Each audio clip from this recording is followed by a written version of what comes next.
Hey everybody, this is Rydo and we're back to another recording of Magic the Gathering Arena. So the audio bug in the latest update still is a problem. Oddly, the video settings are now handled by the GeForce experience, so it may have tweaked a few video settings and maybe improved the graphics. But yeah, what was happening last recording is this play audio when minimized was not working, and thus every time I would click off this window and click on an article to talk about it, it would just cut all the audio out. Very distracting, very annoying. You don't want to hear that. So we have some copyright free public domain loop music playing. I tried a different song that I had picked, the Kevin MacLeod, I think, songs, which he puts his music out there into the public domain. Unfortunately, the other song I have is a decent song if you want people to recognize that the song is playing. It's not a decent song when you have to loop it over and over and over and over and over again, which is what is gonna just have to happen this stream. So apologies for that. Hopefully Wizards of the Coast will fix it. I actually tweeted them and they didn't even respond to me, so like I got the big middle finger, I guess, from Wizards of the Coast on Twitter, because I told them, like, this is not working. Although I tweeted Wizards of the Coast, maybe I need to tweet directly the Arena Twitter feed. But I imagine they just all get so many people tweeting. Alright, so do we want to do blue and black, or white and green? We reroll white and green since it's the odd man out. And so that means these three alone would overlap into black. Let's look at the daily deals. We spent 20,000 gold, so we are short on gold. I kind of wish they'd put the daily deals up front, since that's the thing I'm coming to. They're counter advertising to me to show the featured deals when the featured deals don't tend to change too much. Although the featured deals are more of a variety of what you can buy than the daily deals tend to be. Of course, it's stupid for me to even look at the store and fall down into the trick of advertising. This is interesting. So this starts in 3 hours and it's going to give us a Haversack of Favor. What in the world is that? It's not a pet, I assume. So I have no idea what's in that. It's not a sleeve, it's not a skin. It's not a character model, is it? And there's a new one. Then we have this, which would cost 2,500 gold and give you 3 skins. And this doesn't unlock these historic anthology cards for forever use just in this game. So that's not what we want to do. What we definitely want to do, excuse me, yeah, and don't worry if you hear me coughing or anything like that. That's pretty normal for me to have congestion in the morning. So, no low likelihood that I'm dying of anything that I wasn't dying of a year ago. Which is to say I'm probably fine. What we do want to do is this rank draft. 5,000 gold's a lot. This will give us Ravnica Allegiance deck cards, of which, if we look in our collection, I think we particularly have very few Ravnica Allegiance cards. Yeah, very, very few. So doing a rare draft in this expansion is interesting. Of course, you have to balance that with the idea that we are increasingly getting to the point where the 2 Ravnica expansions and War of the Spark, and I believe Core Set 2020 are all just going to leave standard gameplay, which at that point I don't know if you're going to just see a lot of arena players move on to traditional. It could be that really after playing for a few months you should just move into traditional. Let's see, we got like no sound effects happening right now. We can, I think, adjust this a little bit if we get rid of the music and we get rid of the ambience and we get rid of the voice, and I'm just gonna stick with sound effects because at least then I'll always be on screen when there's a sound effect happening.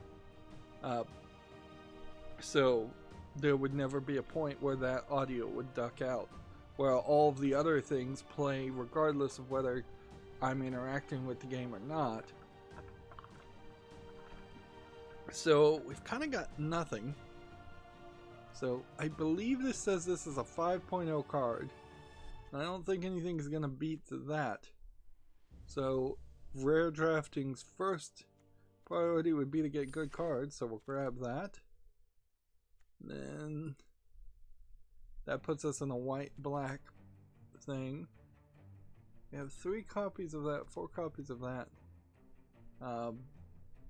This is a white-blue card, rated a 3.5. Don't have any of these. I don't know how valuable it is to have any of these, though. That's kind of where this comes down to, is some of this may be completely pointless, or some of this may be just better to have one. Like, are we opening a door by getting a copy of a lesser quality card, or do we just want to kind of go with the highest rated cards that we can deal with?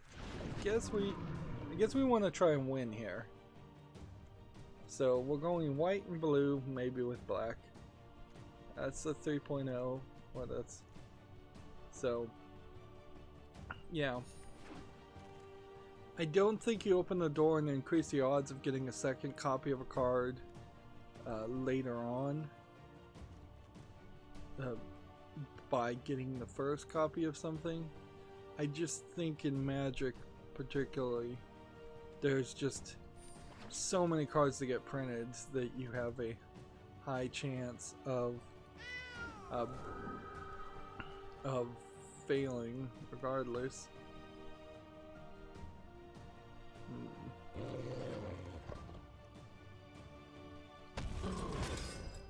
So I'm kind of just randomly picking things with which mostly it does seem like if you just pick the top left one, that's what the game thinks you need. And then it sometimes seems like it gets a little bit off from that.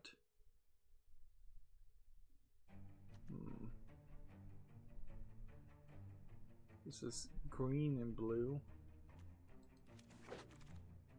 I took that one card because I already had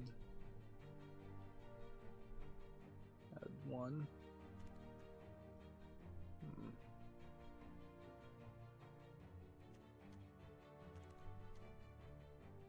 These cards are particularly good, so I shouldn't be too picky about it. In fact, by the looks of it, all of these cards are pretty bad. So in the last 3 picks, it may just be a matter of oh, I don't have even one copy of this, and I'd like to be able to look at the cards I have at some point in the future and know whether they're what they do. Right, let's see, that's a 2.5. This looks like a 3.5 as a white and blue, although I was doing white and black, so I don't know if I can really do white, black, and blue.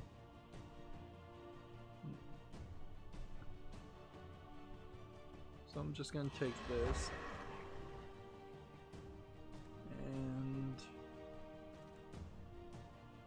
this is just a straight up black.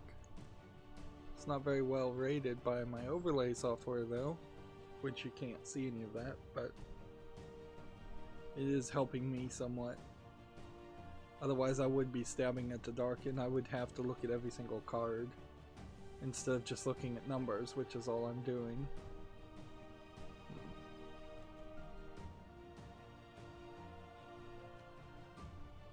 This is odd. This would seem like this would be a better card than a 1.5, but apparently it's not. Alright, so maybe it's because it's super expensive. We don't have one, we'll just take that. Then we'll take that because that's highly rated. And we'll take that because I don't have a copy of one. And then take that. Yeah, I don't want to spend too much time on this stuff either, because it just constantly becomes an issue.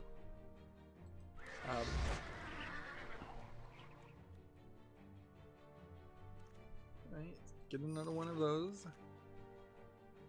And at this point I don't have any card I'd really use, so I'll just take something I don't have any copies of.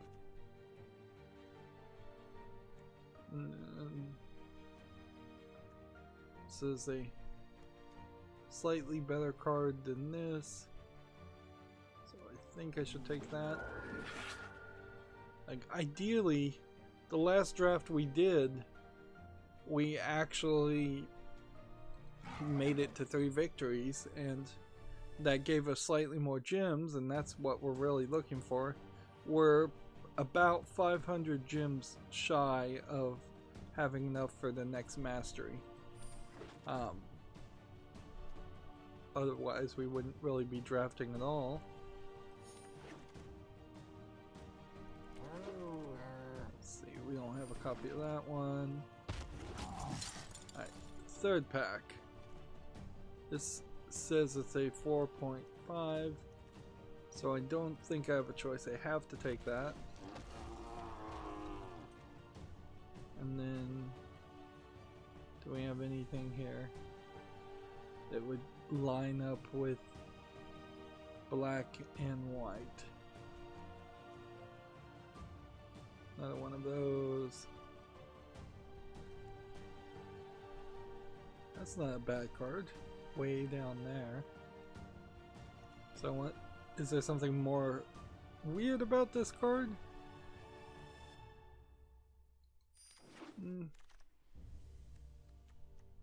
3.0, 4.0.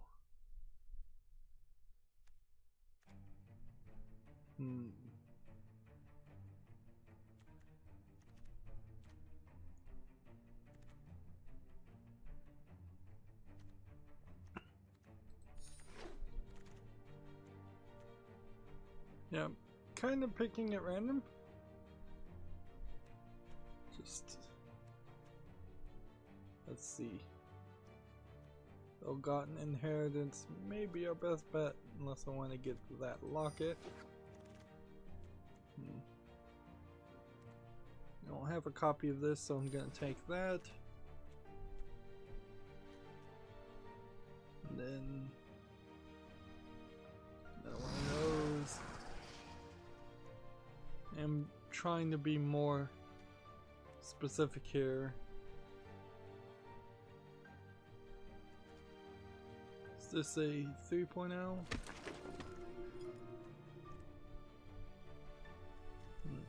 I really would like to win without also, while also massively increasing the cards. But you do definitely have the situation here where just because I didn't have these cards before, it doesn't mean anything. I'm mostly just getting draft trash. Like, I'm building up a collection of draft trash cards, which effectively is just an OCD collectionist way of playing Magic that I don't think people who are paying real world money are wise to subscribe to by any means. Because if this was a real world draft and let's just say 5,000 gold is worth like about $6.50, you probably aren't going to get an easy way to sell all the cards that you keep after this draft for more than $6.50. Even having that extra advantage of knowing which cards you picked, because these are also draft packs that tend to not have the best cards in them. So I'm just gonna try and bring this down straight to a black and white deck of 40 cards, and we'll see if that works. Well, yeah, that did work. Now it's just a matter of, you have a 4 mana 6 defense creature, which might be worth it. Let's see. Sacrifice another non-token creature, create a 1/1 white and black spirit creature with flying, afterlife 3. Afterlife creates another 1/1. But this is like a 7 mana card. Like, odds are low you're not gonna be able to play that. Creatures you control get +1/+1. Creatures your opponent controls gets -1/-1. That looks good. 6 mana for a 5/3 with 2 1/1.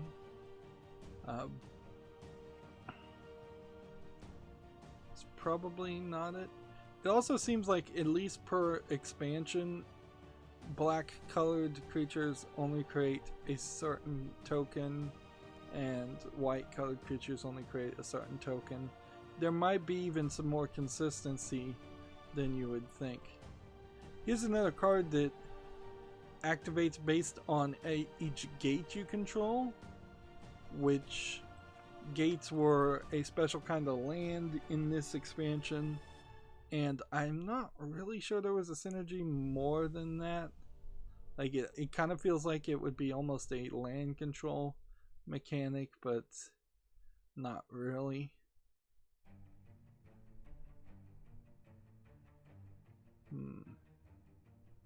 This one gets a bunch of things for every non-token creature.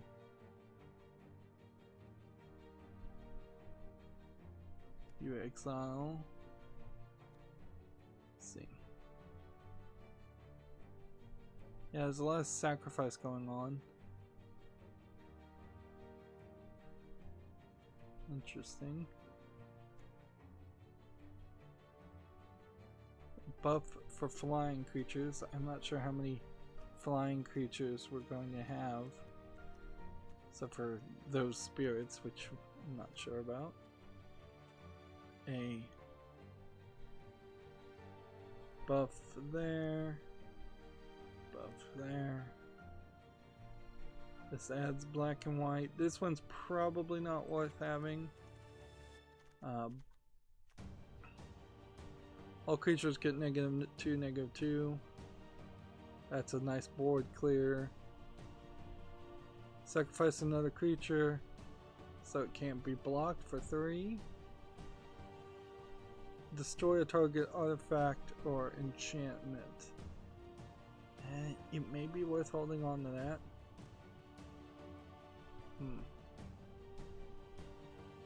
Interesting ability. Destroy a target creature. Plus pay 5 life or sacrifice a creature. That's probably not worth having. This one has Menace.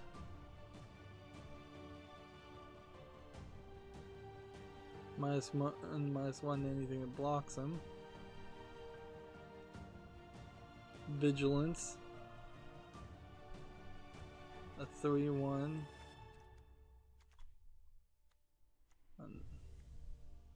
Got a little bit of everything. Let's see. Exile target creature you control, then return the card to the battlefield under its owner's control. It gains first strike until the end of the turn. I don't think we'd be able to use that well.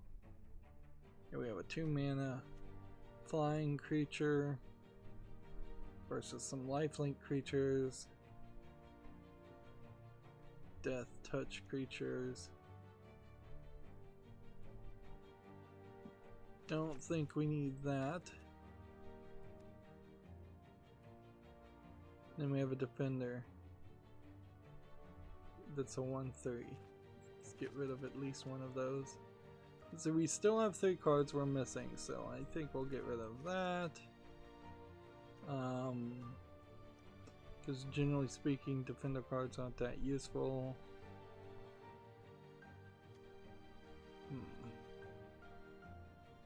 Do I want to get rid of this?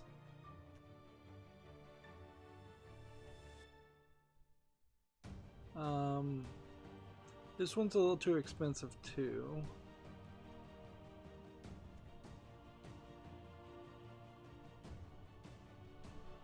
That's nice. This is an untap. Let's find one more thing we are willing to get rid of. I think a 4-mana junk roller. There we go. So that doesn't feel like a terrible Ravnica Allegiance deck, at least on our first draft of Ravnica Allegiance that I recall we've ever done. Okay, so we ended on Friday having a ton of games left, so we're going to get into the news fairly quickly today. At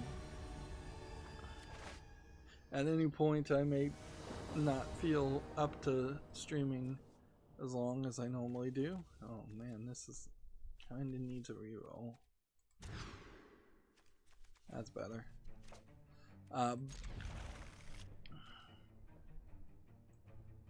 Lifelink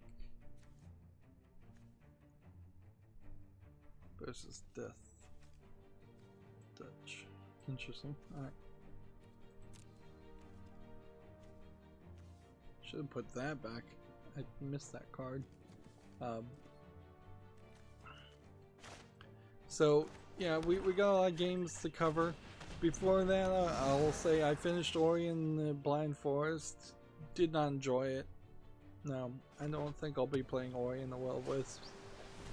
For a lot of reasons, but mostly just because the game's too hard and the gameplay itself is not polished to my liking. And frankly, I think the game is just a little overhyped in general, and that's annoying.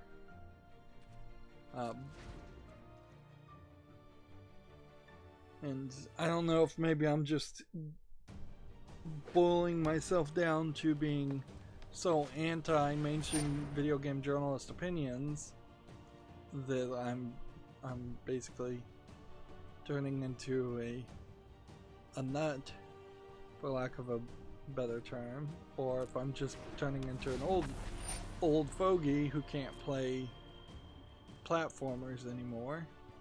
Or in the Blind Forest, I think was kind of, even on easy though, did not feel easy. And I don't think I'm so out of touch that I was having trouble. I actually did watch a 2-hour speed run of playing Ori in the Blind Forest with 1 life, because there was a 1 life mode, and it really didn't teach me anything at all. It was kind of just, yeah, things you would expect. The person playing on the speed run was just playing better, and I wouldn't say getting lucky, just not screwing up the controls anywhere as badly as I was. So I imagine they'd probably played the game through several times.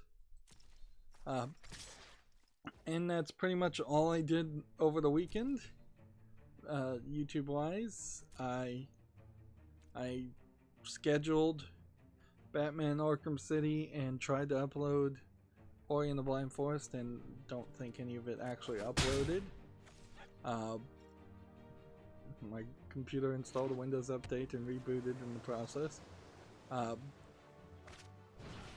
I did watch the Witcher TV series, season 1, and I don't really have a ton to say about it. It definitely feels like it was something that would have been greenlit when Game of Thrones was very popular, and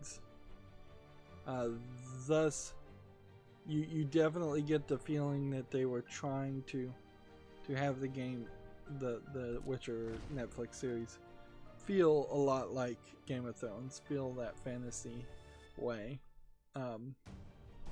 So there's a couple of scenes in several episodes where it's just straight up like toplessness for no other reason. Just again, it makes me worry about the resellability of Netflix properties if Netflix ever wanted to get a channel on cable, or if Netflix somehow became financially unviable,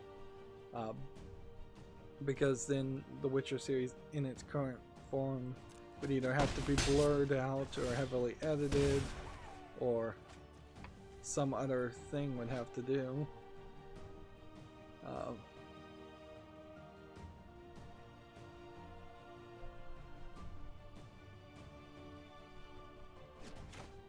Lifelink until the end of the turn.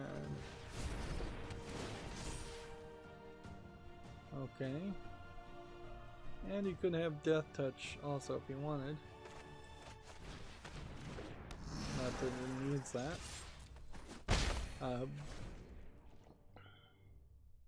The bigger problem, I would say, with... interesting, I'm getting a kind of high percentage of drop frames. The bigger problem, I'd say, with the Witcher TV series, Netflix series, is that it jumps around in the timeline in a couple of different ways that does not benefit the viewer in any ways.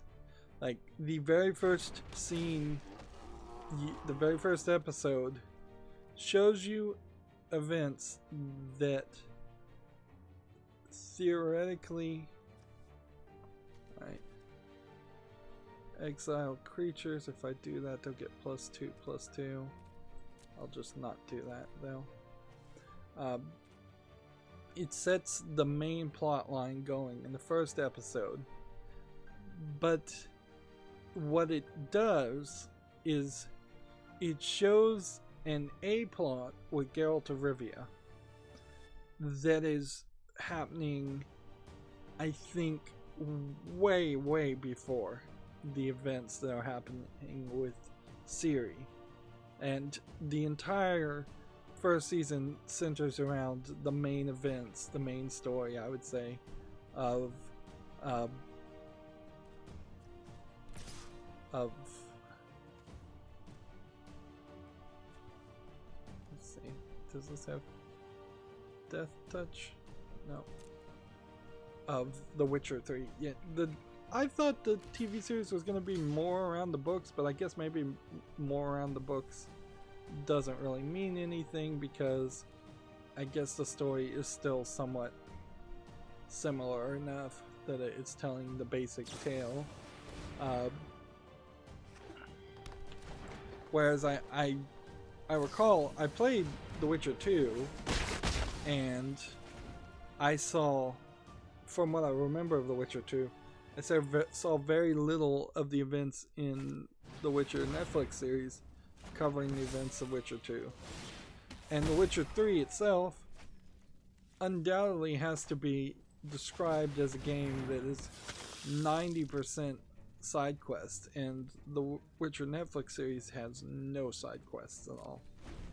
It kind of feels like he's doing side quests in a couple of points, but not really, because any side quest you see either brings Geralt of Rivia or Ciri or Yennefer into the mix, with Triss Merigold also showing up for good measure in a couple episodes. But yeah, the whole series starts off with the things you're seeing Geralt doing, and the things you're seeing that Ciri's doing, and the things that you're seeing Yennefer doing are all completely, as far as I can tell, in different timelines, with it not really giving you any good indication that that is the case. So you run into that extra bit of frustration of just misunderstanding. Then it confuses the issue even more, because then the next episodes also tell stories that are set in different timelines, and it's really just done to confuse the issue. Not as though the story is even that simplistic and needs to be obfuscated in any ways. It weirdly, and it's probably not much of a spoiler to say this, weirdly the big setup and reveal for at the end of the Witcher series is that Vesemir is going to show up in season 2. And it's like, yeah, Vesemir is a important character, sure, but he's not that important.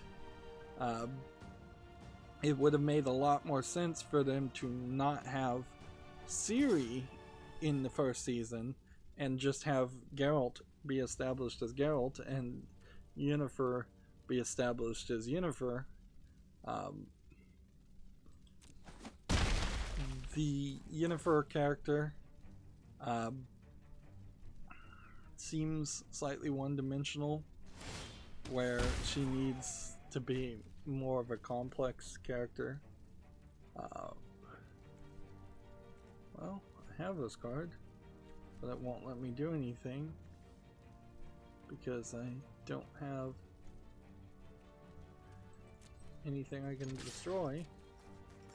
But I guess I can just keep attacking, and we'll just keep on winning.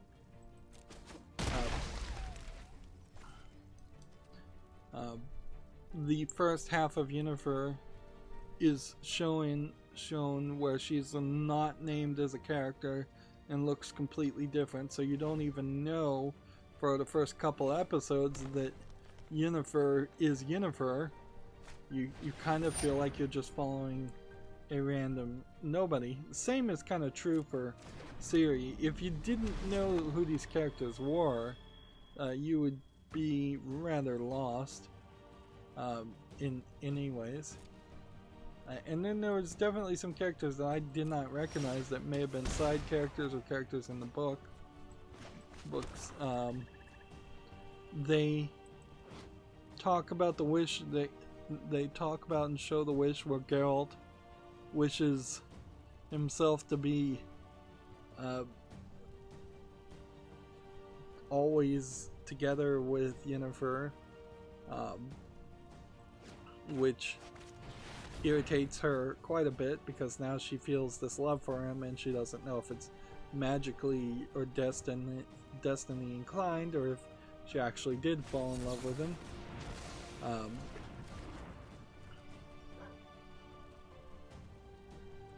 So that becomes a problem. It shows an interesting concept of a thing called the law of surprise, where if somebody is owed a debt, you can agree to pay it with the law of surprise, where a person has to give something that they have but do not know yet. So if they like come back from war and they've and they've gotten a new puppy or something, or their wife has gotten a new puppy, then that new puppy is given to the person that you owed the debt to. Now, inherently, the law of surprise is such a dumb idea, because the one thing that men and women are going to be surprised as something that they have and don't know they have is a child. And so that is how Geralt of Rivia's destiny becomes entangled with Ciri. Effectively, he is owed Ciri even though he doesn't want it. The Witcher TV series looks terrible on the monsters. I can kind of see why, when you have like Buffy the Vampire Slayer and things like that. Why is my computer dropping so many frames? Like, I can totally get why they kind of cheaped out on that stuff and didn't really try too hard, and over the years the element of, interestingly, Magic the Gathering Arena is taking like 17% of my CPU, but that's not a lot, and my memory is fine, and my network is fine. What's taking the GPU? Just streaming software. So I don't know. I don't know what I changed in the video settings that would have caused so much of a problem. It's like graphics, custom, VSync, 60. There you go. We'll go to 60 frames per second, and then maybe that'll fix some things.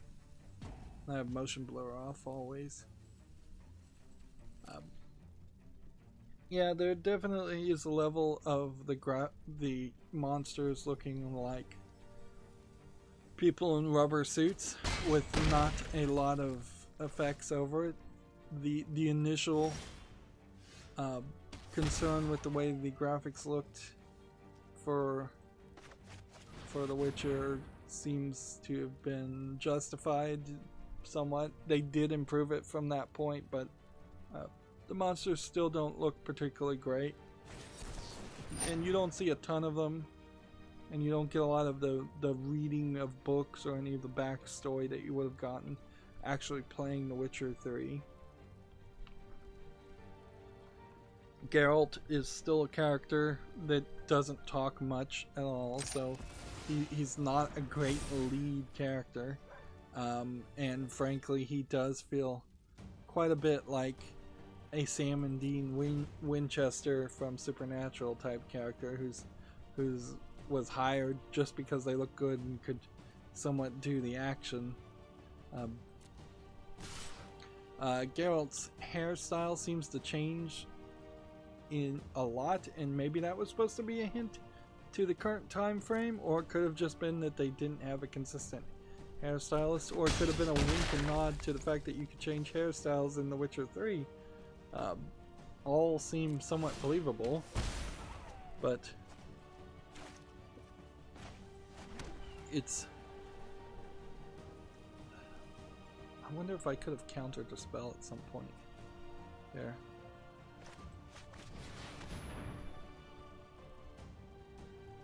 Or if I could have played this at some point.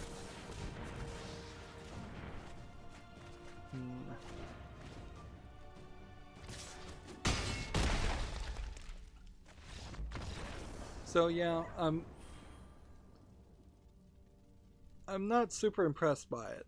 I'm also not happy the way it just kind of ended. There's really no talk of the Wild Hunt. You do have an enemy of Nilfgaard attacking people, but I don't think that's the Wild Hunt. And I don't even think in The Witcher 3 there was a great explanation on really what the whole backstory of the conjunction of spheres and the Wild Hunt is. I would have seen. I would have much preferred if the first season of The Witcher 3 had a lot more side story, a lot more side quests, had very little to do to tell the main story. Like that would have given them more time to work out the kinks. Kind of how you see things like the original Charm series, the first couple of seasons really didn't do anything until they got the different sister to replace the original sister, and eventually, by the time Charmed was in its like 15th season, they'd gone on too long, sure, but there was a middle ground there where they were in their heyday. I think Buffy the Vampire Slayer is another great example of that first season of Buffy the Vampire Slayer, when it was just a teen high school drama, where the big boss was the principal. That's easily the most forgettable part, and let them just work out the kinks while they were still developing the show.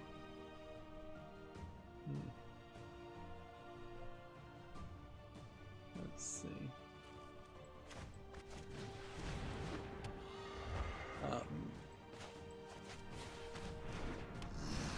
There definitely needs to be a different cut of The Witcher. That would be the main thing. There needs to be a different cut that A, gets rid of the toplessness, in which most of the toplessness is just Yennefer, and some incidental backup characters that it gets kind of boring just looking at the same pair of breasts.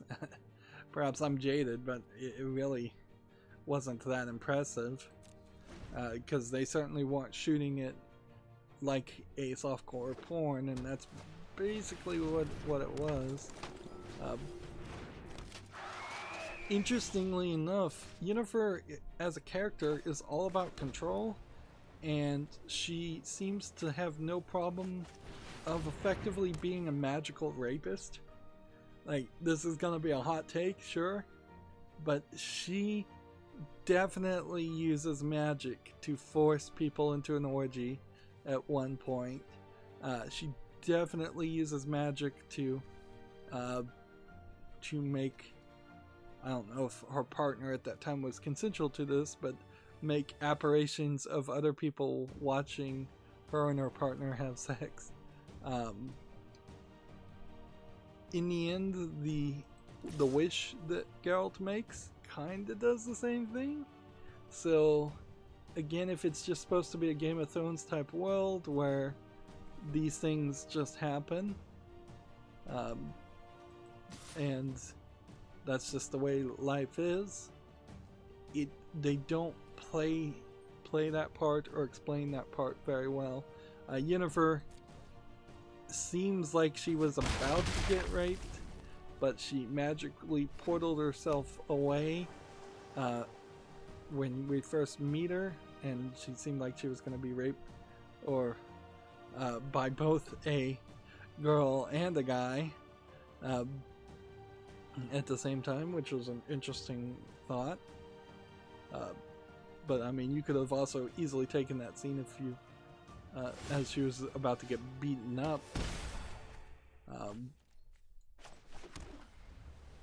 But these are certainly elements that aren't covered in any great detail.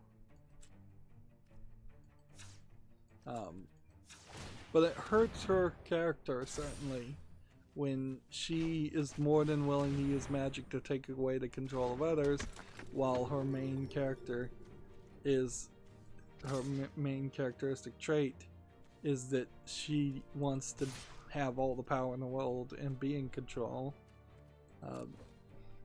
It just shows an incredible lack of empathy, which is not where you want to start Yennefer when she becomes the de facto stepmother of Ciri. And it doesn't really help that Geralt is already a begrudging de facto stepfather of Ciri. That is something that I think is fairly well done, depending on the ending you get in The Witcher 3. How you have Geralt of Rivia grow as a human being and grow in empathy and compassion. But certain elements, certainly, like the Baron side story in Witcher 3, not really in the show. There's something somewhat like that, but kind of done differently. So I don't know. Seems like the way they write Geralt in the Netflix series is that he's more compassionate to creatures than he is humans. So I don't know why they would write him that way per se. Let's go ahead and attack here.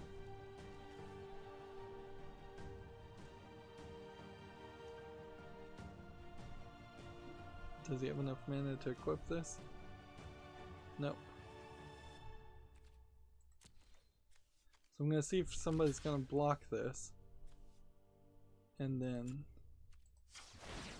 activate Death Touch.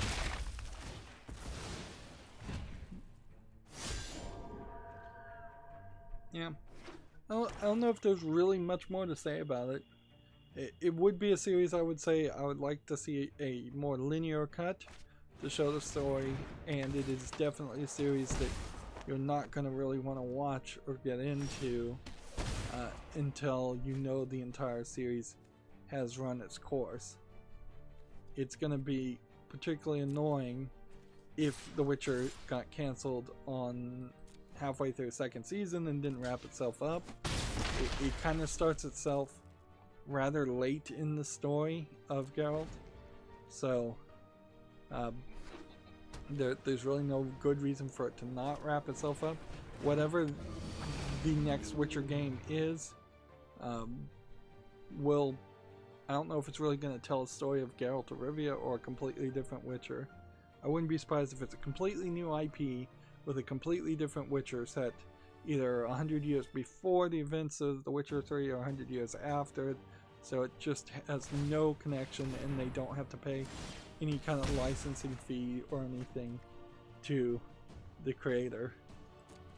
Because as much as we all want to love CD Projekt Red, it is still very important to remember that they do have a tendency of being cheap and not really paying their employees as much as they would like, or as much as they should.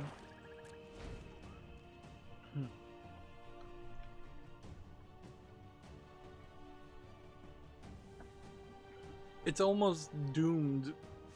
I would say the Witcher series is almost doomed to end the same way that the Game of Thrones series ended. That there's little chance for a happy ending there. I suppose on the other hand, had they tried to do something along the lines of a Supernatural that is finally wrapping up after its like 15th, maybe even 20th season, if it was just a Monster of the Week series, that would have been a problem too. But there could be certainly a middle ground between that.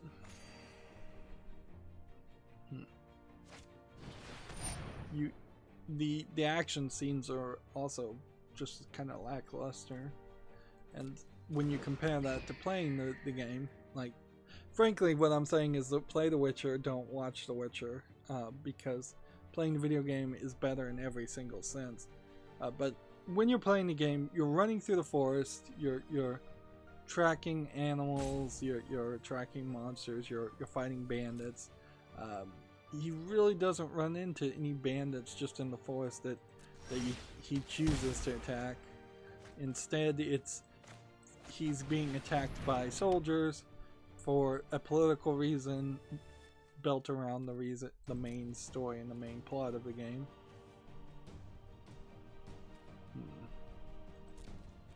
I think I can just end my turn and win. I've got 3 flying creatures. I just need to survive for 4 turns without him being able to gain any health. Yep.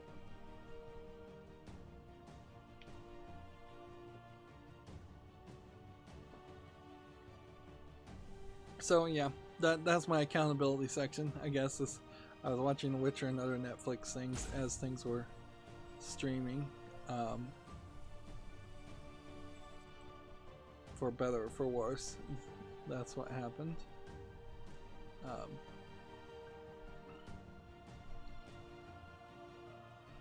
Major Nelson has a video for your first look at Xbox Series X load times. A comparison video. Let's see if we can click on that without it just turning into a YouTube video. And see, I have to pay attention when I'm doing this because I'm not getting the audio either. Load times compared to, so they're comparing an Xbox One X to an Xbox Series X. The load times in general there are probably not going to really matter too much, but it does seem like, well, I don't even know, because there's no timer running under it. They are now into a game, whereas the Xbox One X load time is still loading, and it feels like it's been at least a minute. Let's see. Creatures get +1/+1 and untap them. Alright.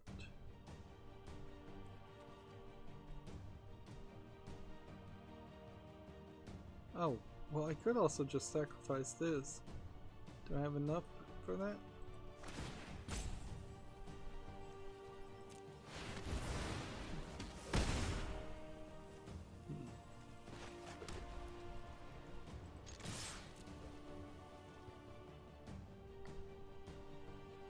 The entire video is 1:32, so I'm totally wrong about that. So let's see how we can do this. At 15 seconds, the video starts, although I can kind of tell that they're not even really loading the same section. At 26 seconds, basically, the Xbox Series X loads in, and then the Xbox One X loads in at 1:05 seconds. So it's seemingly a 40-second difference in load. Major reduction there. Of course, that all may just be optimization more than anything else.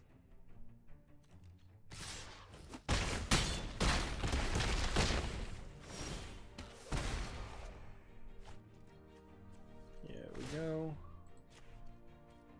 Do that. But yeah, what do you really expect on that? It would be a major disappointment if it turned out that the Xbox Series X did not load faster. It would not be helpful at all.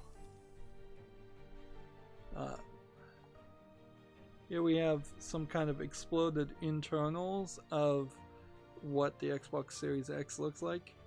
At least that is my guess. And so you have what seems to be, might be a very large heatsink lying on top of all of the RAM chips on the outside and the CPU of the board, which is just a pretty custom board. You have a ceiling fan pushing all the air upward, and then this looks like some kind of mounting bracket that then mounts a whole secondary daughter board by the looks of it on this side, which this may actually be all the connectors and things, but this is a pretty big chip. It's seemingly as big as that is, so unless, and then there's this, which maybe that's the power supply, and then maybe this is supposed to be a hard drive case. I don't know why we'd really have a hard drive in it though. Even a SSD I would assume would have been an M2 stick, but I'm not really seeing any of that, nor are we seeing the disk drive being mentioned here. So maybe we can look at this article some more. Let's get back into playing. We got one victory. Like here he's got a tweet, and we're just going down my Twitter feed, of the quick resume feature. So they're playing a racing game. They want to go to Ori and the Blind Forest Definitive Edition. They click on it and it loads up a save state, basically, which there's really no reason why that shouldn't be doable. Then they get bored of that and they go to this Hellblade's Soonest Sacrifice, and or perhaps this is a demo of the sequel, and it loads up a save state. Really no reason why that shouldn't be doable and why that should have ever been a problem.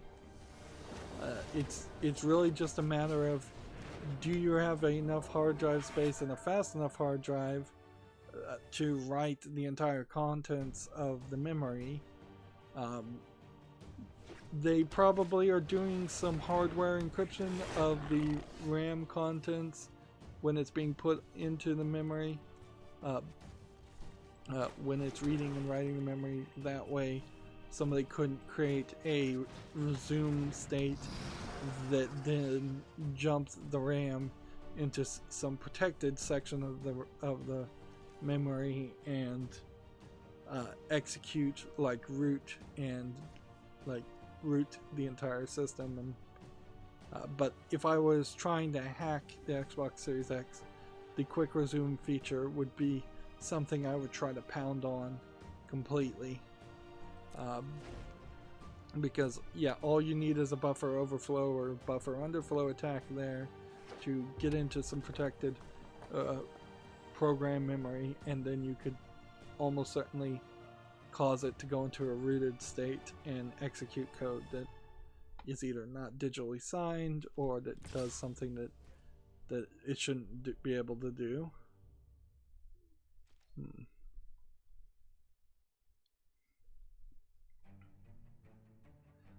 But it is fairly ridiculous that the reason we have quick resume from Microsoft is almost certainly because of the fact that it is in RetroPie and LibRetro software, and they added that feature, which would be way easier to implement to emulators playing old games, unless the feature was known well enough to be popular enough for the Microsoft to put it into modern games. But you know, I imagine save states as a concept will be just the new thing, and we won't be. It'll be standard, very possibly by the time the new consoles come out. Just because we're probably going to have a limiting factor, and the consoles are going to take longer than they normally would. Anyways.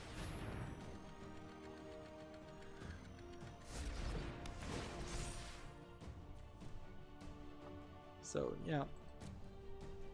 Save states. Big deal. It is something that Sony will have to address.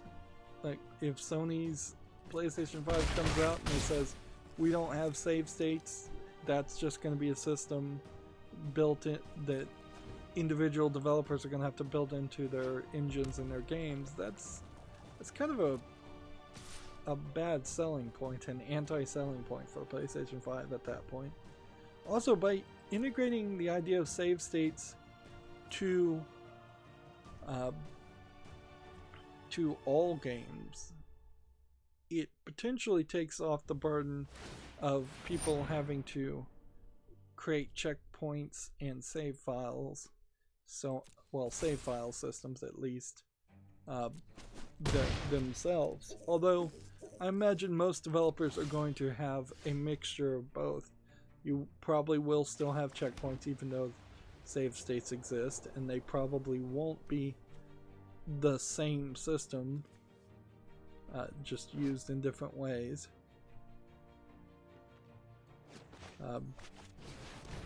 And then they probably will have their own save file system on top of that. So, yeah. I wouldn't be surprised if we see a lot of games have checkpoints, save files, hard saves, quick saves, quick loads, and the save state system itself on top of that. Now, what they're not doing, and that this would take up more hard drive space, is they're not just straight up streaming. I could block that. I don't think it matters, but whatever.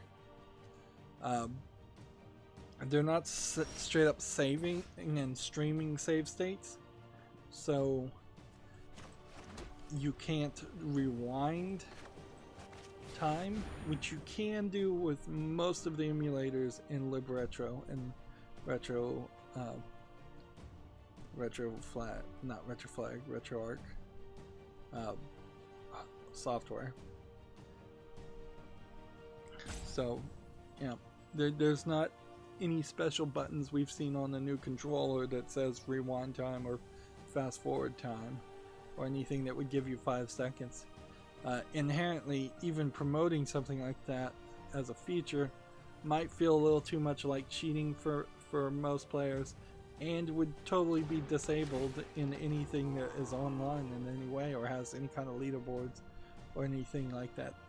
You can have those kinds of features when you're just dealing with old games that don't have leaderboards or online play. But you've got to really think every possible scenario through when you're dealing with modern, mostly online games. Speaking of modern times, PC Games In has this article, and I heard this from some other sources too. Steam reached a record 20 million concurrent users as the coronavirus spread. So, yeah, lots and lots of people playing video games because they've got nothing better to do with their time, which, for better or worse, seems to be the way life's gonna be for a while. Would be really crazy if this turned into the opportunity in which everybody caught up on all of their backlogs of video games. I would be excluded almost certainly from that group, but it would also be very interesting if this is just the new future and then video games and entertainment that can be streamed to your home becomes just ever increasingly important. It would be hard to figure out how you're going to create new games if everybody's working from home. Video games, it's not as hard as creating like new Netflix shows or new movies or TV shows. At a certain point, actors will have to get back to work unless everybody's going to stand in front of green screens, and that might be it. We may have it's unlikely, but it is possible you would have a whole generation of TV and movies where each actor stands in front of a green screen and acts against a fictional character that's not there, and then it all just gets merged together in CGI.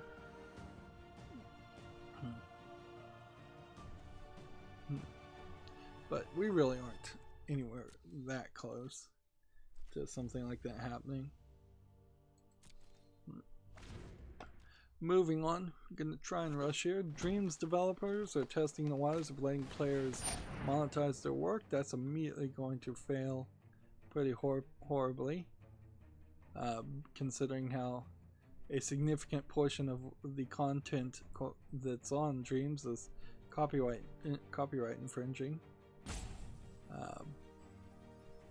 So, speaking of copyright infringing, an interesting situation in the definitive edition of Ori and the Blind Forest. It comes with some gameplay concept video, and in the gameplay concept video there is a Zubat being used, just a stolen from Pokemon Zubat, owned by the Pokemon Company, thus Game Freak and Nintendo and such. And so it's just in the game. It's not in the main part of the game, but it's still in the game. It's an extra feature, this video, using copyrighted material. The way copyright infringement lawsuits go is that if you're found guilty of infringing the copyright of somebody, they deserve all the profits of everything. So, because the developer used Zubat, and one would hope that the lawyers had made some kind of license agreement that they could mention and show the video footage of them using something copyrighted. But because I've used that, if they didn't get permission, Nintendo theoretically could sue Microsoft Studios as the publisher and the creator for just completely infringing on their copyright and getting all the profits of Ori and the Blind Forest, which, or at least Definitive Edition, which would potentially ruin the company. At least the creators of the game, probably not Microsoft. So yeah, that's really dumb. Don't use placeholder art stolen off the internet when making your video games. We've seen a couple other instances of things like this happening, and it never turns out well. It's never a situation that makes things smoother and easier for people. In some of the other gameplay content, it was just they instead had just blocks, and that's way better. Or just go into MS Paint and draw your own thing as placeholder art. But definitely don't just do a Google image search for a Zubat and put in a Zubat. The final version of the bat creatures in Ori of the Blind Forest don't really look like bats at all. They're birds, really. There are some bat creatures, but you don't interact with them in one scene, but that's about it. Anyways, moving on, we have a game on Steam called Kamal the Fall, which must have been on early access because it was already on my follow list. And it's a VR story-rich experience of apparently people dead or dying. Your husband is a genius scientist responsible for a huge breakthrough, and a work-related incident turns into a family drama. $4.49, English full audio. Mostly positive, but not enough reviews to put it on the wish list, so I guess I'm really just saying this game is out, and it may have already been out.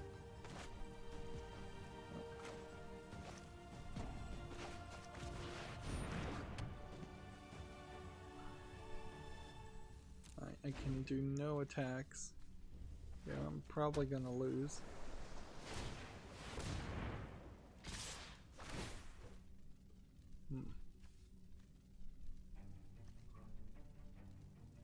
Let's see. Go ahead and block that.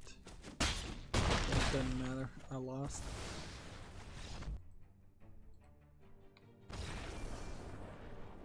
Yeah, even then, the sound effect. We're up to bronze tier 1, so if we manage to not lose too much, we potentially here will have be above bronze tier in the ranked drafts. Let's see. Next, we have a game on Steam here called Woman in Science, or Woman in Science. I don't know how you would pronounce that misspelling. It looks like it's a not very polished, maybe Stardew Valley clone. Like, it's not very impressive. It's early access. They want $12.59. Has a bunch of language support. The thing I would say here in particular is that unless these characters are supposed to represent famous women who were in science in reality, this kind of feels like it's just an RPG that is limited by gender on who you can play in the opposite direction. Sure, there's been plenty of RPGs out there where you can only play as guys, even if you have a character creator or a character selection, but it doesn't really help too much to go the opposite direction and just have an all-female RPG that's low effort. Let's see.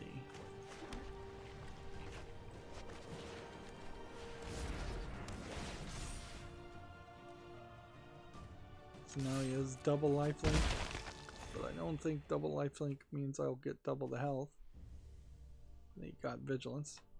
Next, we have a game on Steam here called Last Floor, which apparently this woman was strangled. But then there's aliens, too, and a robot. This sure seems like an asset flip game where you're just throwing in everything. There's big old tentacles, it looks like. Yeah. This game seems like it's all over the place. It's $4.24 discounted, bunch of languages. I don't think I'm gonna bother to put this on the follow list. It's just too random. Like that level of lack of direction is irritating.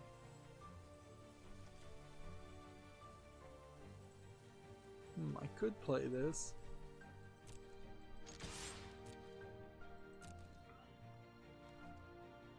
We'll see what happens without it.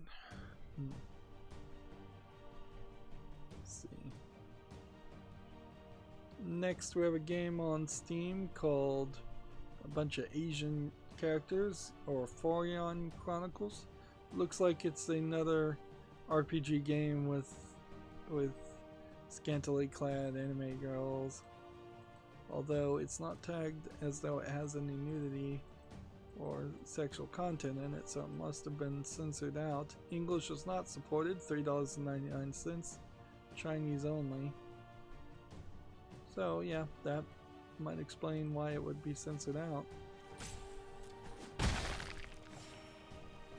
Let's see.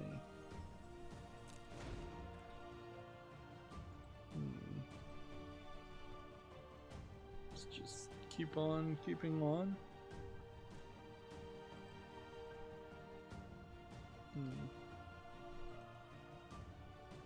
And it looks like Gematsu doesn't want to load right now.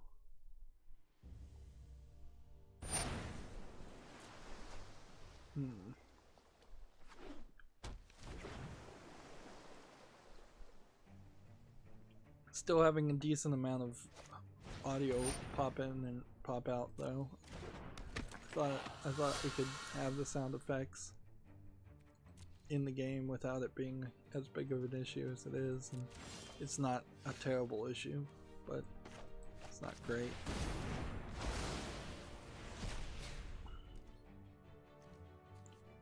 Well, just go ahead and do no attacks after that. Gematsu has an article here. Demon Slayer Kimetsu no Yaiba game has an official announcement and a portal website opened. And this iOS Android game is due out in 2020, whereas the PS4 game is due out in 2021, which it's weird, but you might be better off claiming you're making PS4 games now with the assumed delay that you're going to potentially run into with just the release of the PlayStation 5. If you're not familiar with Demon Slayer, it's a fairly popular anime that came out, I think, within the last season or two. And so yeah, people are liking it, and it's the next big popular thing for a while. So of course it's going to get some cross-promotion games. There was a kind of false controversy with this guy wearing these earrings, which are like, I think, magical charms to protect him. They were saying this was the Land of the Rising Sun flag, the flag that was used by Japan in World War II. And yeah, Japan did a lot of nasty things in World War II, and people are still looking for reasons to be pissed about that. And people in the Japanese are just like, we don't know what you're talking about. That's not that flag. You've completely, either unintentionally or intentionally, misinterpreted that. It really is just another example of offense is never given, it is only taken.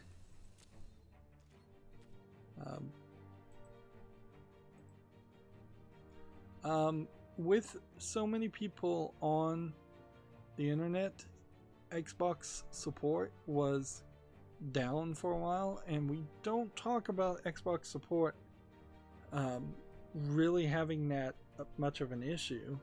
Like, I don't recall ever having to report that Xbox support was down. But yeah, 13 hours ago they said players should be once again able to sign in and access Xbox Live service normally. 15 hours ago, some people were running into problems. So yeah, sounds like everybody's just running into problems with the massive amount of bandwidth that is being used. TechRaptor has Ori and the Will of Wisps review. Let's see what they gave it. Not that I'm gonna play this game.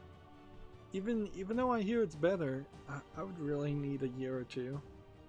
They gave it a 7.5, which I believe is probably fair. Ori and the Will of Wisps plays it too safe, but there's fun to be had. Engaging platforming and improved combat makes up for the uninspired enemy design and a much too self-serious tone. pros are beautiful visuals, smooth, fluid platforming, satisfying combat. Cons are repetitive environments, which was a con in the original game too. Lackluster enemy design, fair. That is also a con in the original game. And far too self-seriousness, which was also a con in the first game. So, yeah. I think I would just be getting 3 times, they say, as much of the same of the same game as the original, so 3 times the amount of frustration. Also, that's just not really where I want it to go. It's similar story here. Shift for Gearbox or 2K's. I think there's a Gearbox service actually. Shift was down 8 hours ago, or so. So, yeah, everybody's just getting hammered network-wise, I would assume. I don't think there's any other reason or explanation for it besides that.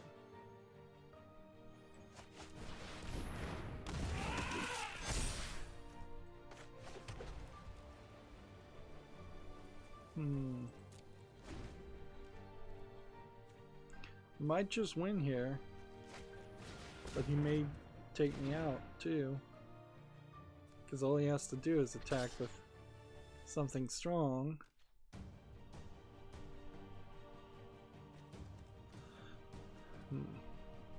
This one's the only one I can block with.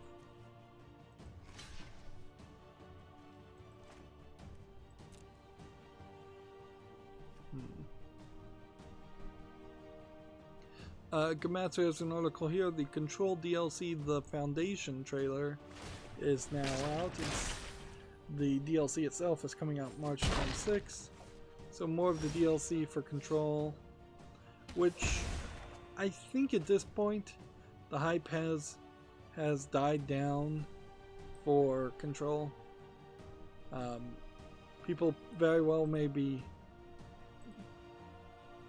bored and looking to cover something, so we may see more coverage for Control's DLC than it probably will deserve, but otherwise I think people are done with it.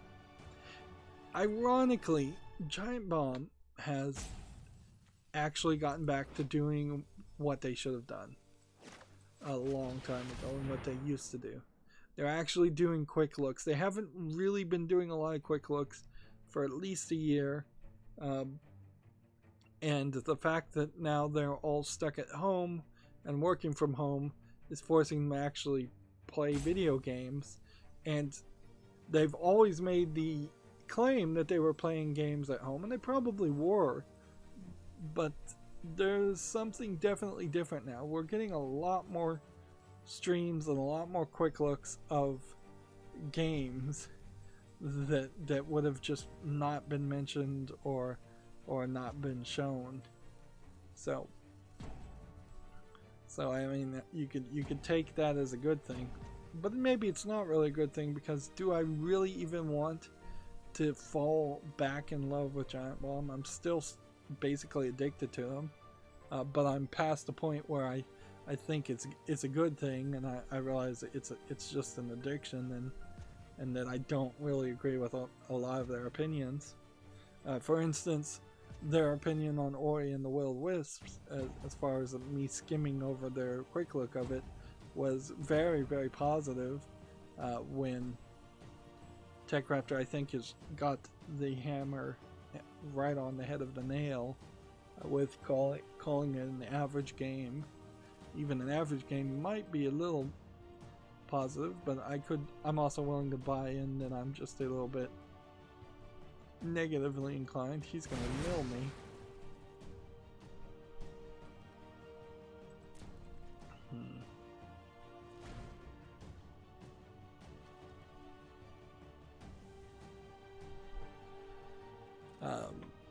Moving on, Gamatsu has an article here. DMM Games and CA Animation announced a game and anime cross-media project, animated produced by C2C. I don't recognize any of these names, and almost certainly that means that this will be a unrecognizable nothing.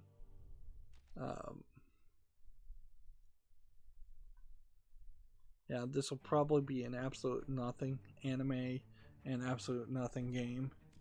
But you never know. Generally speaking, good animes are based on good mangas, so if they can't in the initial announcement tell you the name of the show and what it's about and have some initial teasers about what it is, they're probably not going to be. It's probably not going to be very good. Okay. If I attack, I die. So I have to basically leave it. I hope that maybe this just dissuades enough people. Won't. Moving on, Gametsu has an article here. Shadowverse Champions Battle announced for the Switch. Which Shadowverse is a collectible card game with an anime on it that is so third tier that I imagine most people won't even know it at all.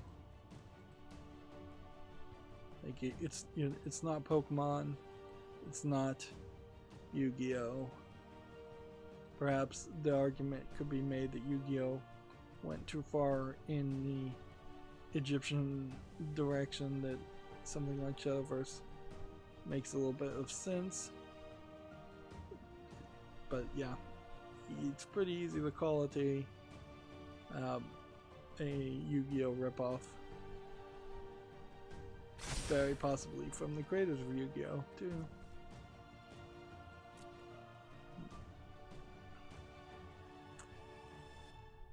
And I'm not sure how many kids' collectible card games in Japan or elsewhere are going to succeed.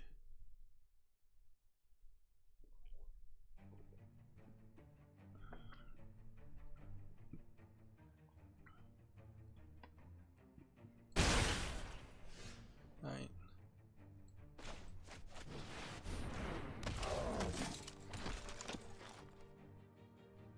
If I could attack right now and do enough to then do 4 damage, maybe I would have something there.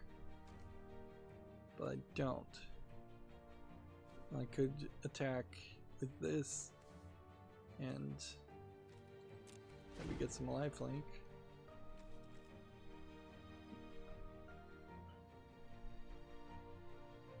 Are any of these artifact creatures?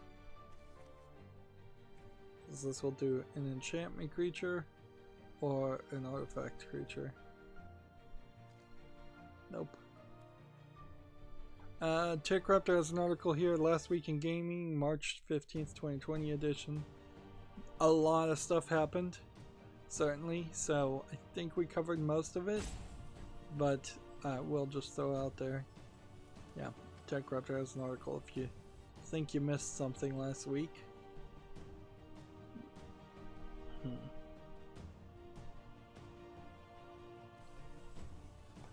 We have a game on Steam called Doodle Creatures from the creators of Doodle God, the mobile games that are insane in the fact that they just keep making basically the same game over and over again. $9.59 discounted is way too expensive.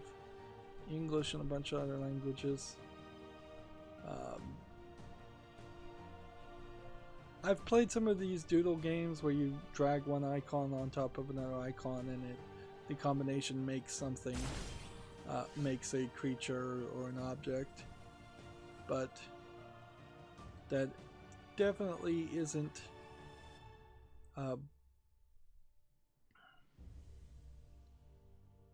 it's not good enough for $10, certainly.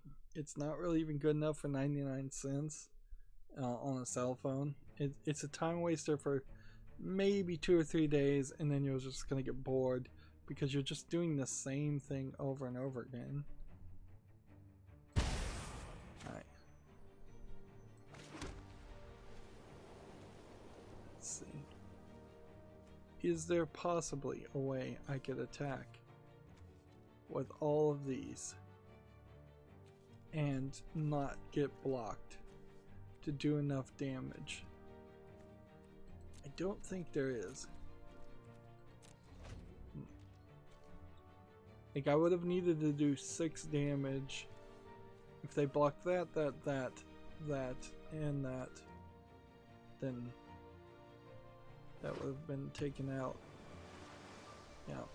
As long as they get these 3 blocked, basically.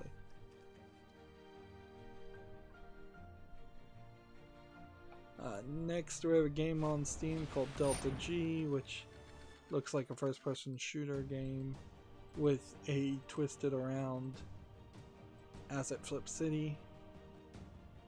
It's kind of like that scene in Inception, but the city is particularly small, and I don't feel like that would be particularly interesting to play. $10.79, English only online player versus player. I suppose if this looks like something that would interest you, you might try it, but I would highly recommend against it at that price point.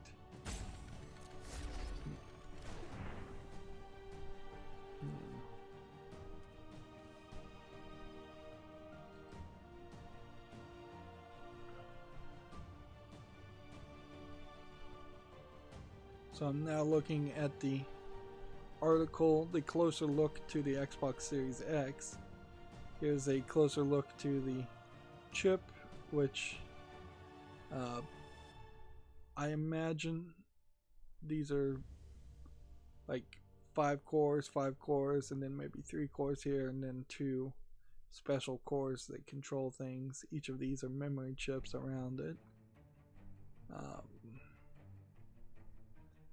There's bits of data here that USB 3.2, 1 terabyte expansion card, which matches the internal storage exactly. Let's see if there's anything else here that matters. 10 gigabits in total of memory per second. At 560 gigabits per second. I don't know, they probably are mistyping that, because what it really says is 10 gigabytes of memory at 560 gigabytes per second, which doesn't make sense at all. And then it says you have 6 gigabits at 336 gigabytes per second. Again, not making any sense. As a 1 terabyte custom NVMe SSD, so it is a non-volatile memory expansion port thing. It has an 8-core CPU at 3.8 gigahertz, custom Zen. It was made with a 7 nanometer enhanced processor. The optical drive is a 4K UHD Blu-ray drive, and it can do 4K at 60 frames per second up to 120 frames per second, probably not at 4K, with hardware accelerated ray tracing.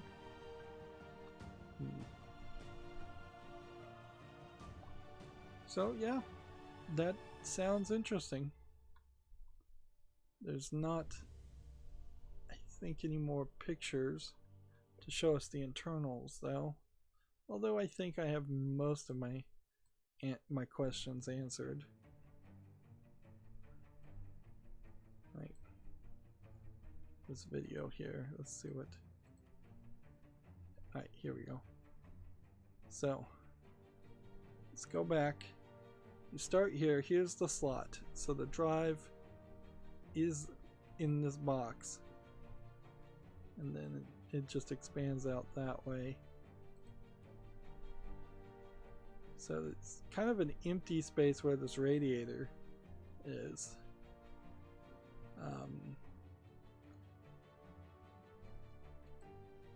But you don't really see a lot here.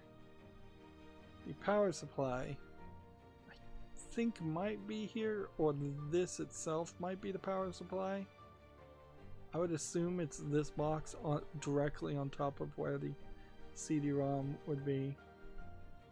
And perhaps this bracket here is to keep people away from the parts that are not user serviceable.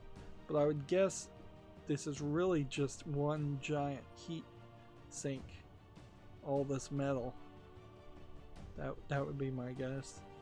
And it makes it seem like all the connection ports are actually going up linearly like this along the backside of the unit, which I'm not sure that they've shown an official image of the backside of the unit.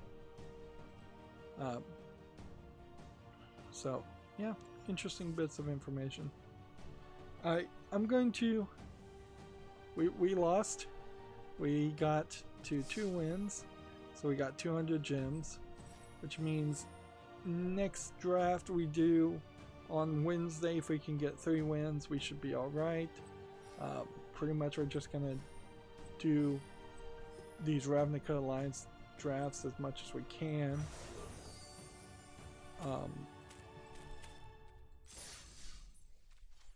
That way we can get cards that we're less likely to have. So we open this pack and it's gonna give us some copies. This is a totally new card, but I wouldn't be surprised if we didn't have 4 copies of any of these cards. This is also a totally new card. Throne of Eldraine, we pretty much had everything. So I imagine a lot of these are just getting trashed. Like, we had 4 Cauldron Familiars, almost certainly. So this card goes into the secret bank that builds up to give us a reward that they don't even tell you about. We may even have 4 copies of that. So let's look at the collection and just see what we got new. A decent amount of new cards. Expanding it out. So, yeah. A lot of reason to do that draft instead of the Theros Beyond Death drafts, considering how Theros Beyond Death cards, we pretty much have 4 copies of everything. Alright, I'm gonna take a brief pause to just run to the bathroom, so I'm just gonna be back in a couple minutes. I'll just leave the music playing and the video running.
Okay, I'm back. Sorry. So we're gonna, I guess, just play regular. Like, ideally, getting from bronze tier to silver reward. What does that really change? It gives us 500 gold at the end of the month instead of one pack and 500 gold. That's nothing to laugh at, but the big jump would be to get from silver to gold, which would mean just a lot more gameplay, frankly. So just a lot more gold to put into it. And I don't think I can really afford to do all of that. So we're just going to play standard ranked and get into this and continue to cover the news. So Gamma Sutra has an article here. Nintendo staff are working from home after an employee tests positive for the coronavirus. Nintendo of America being Redmond, Washington, which is effectively right next door to Seattle, Washington. So no big surprise there, since Seattle, Washington seems to be a major infection hotspot in the United States. Let's see. Gamatsu has an article here. Yomi wo Sakuhana launches earlier this summer in Japan, a dystopian dungeon RPG. Interesting art style, but it may not be that interesting in the game. It'll launch for Xbox One. Interesting.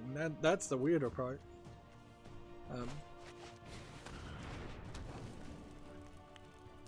Yeah, frankly, even talking about Nintendo employees working from home is kind of unnecessary announcements a few days after the fact, because pretty much everybody is working from home if they can.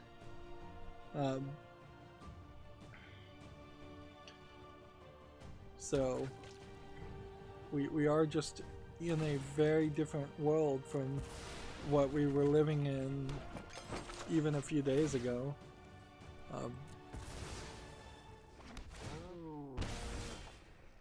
In a way that, at least in my lifetime, I don't think I've dealt with, but oppositely in a way that was pretty predictable also.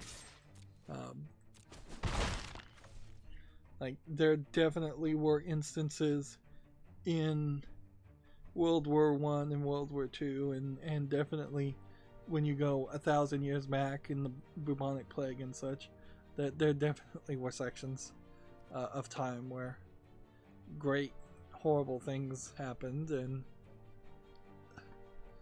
it was naivete on people's part to think, oh, we're in a modern society now, and those kinds of things can't happen.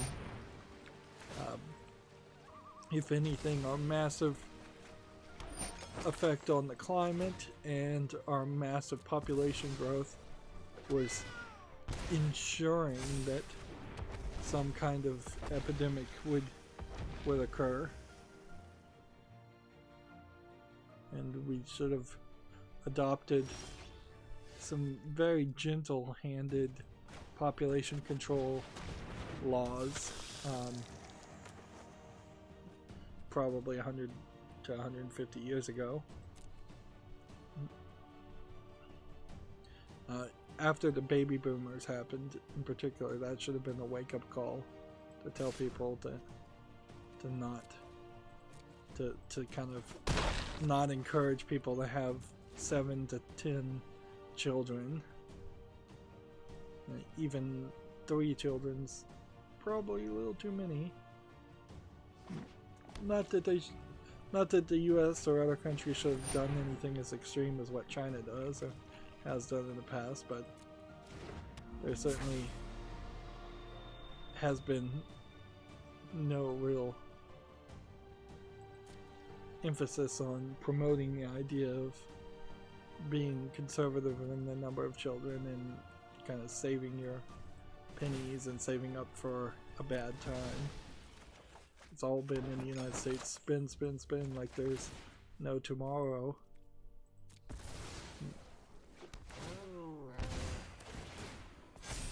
We have a game on Steam here called Stella, which says it's a platformer.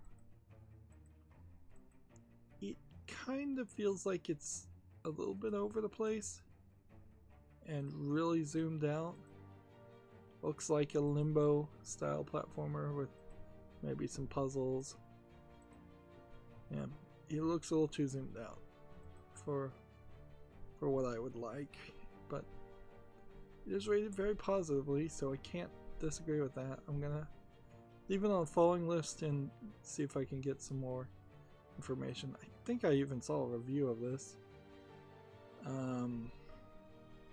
Yeah, that kind of is no reason to put it on the following list. Just put it on the wish list.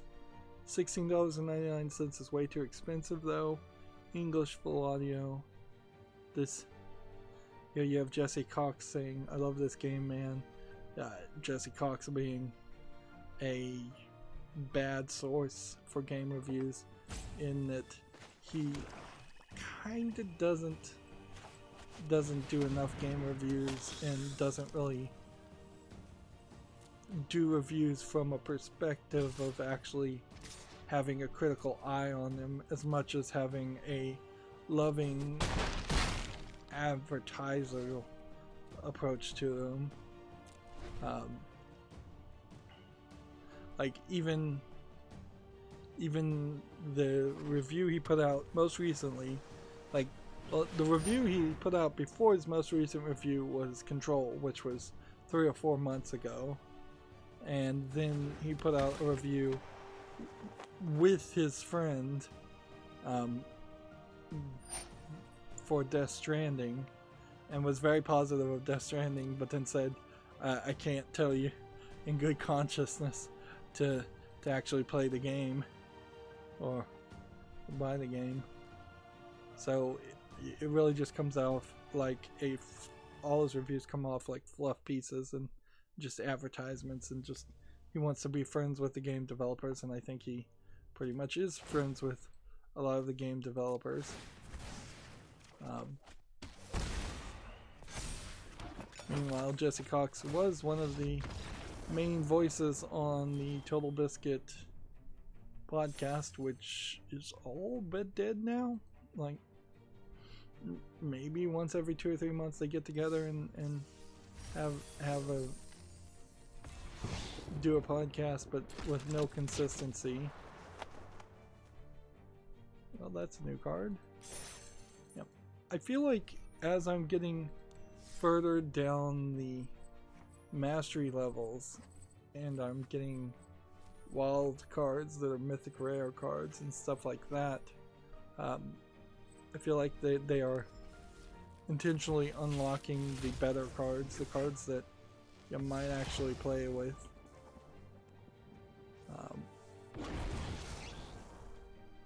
But throughout the whole process, you are still running into a pretty bad scenario where you're getting a lot of garbage cards. TechRaptor has an article here. Wolson's bug fixes will be prioritized over new content. I can't disagree with that. Although I feel like they were just announcing Wolson a week or two ago. So, yeah. It's not particularly a great launch if you have to immediately come out and announce that you're going to prioritize fixing bugs over adding more content to your game. What's particularly annoying about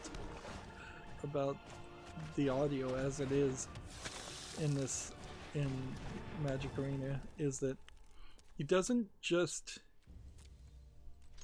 it doesn't just mute the audio, it like pauses the audio.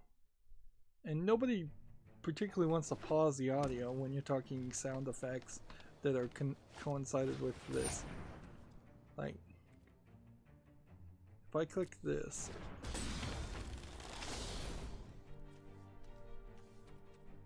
yeah. Let's go ahead and do that and that.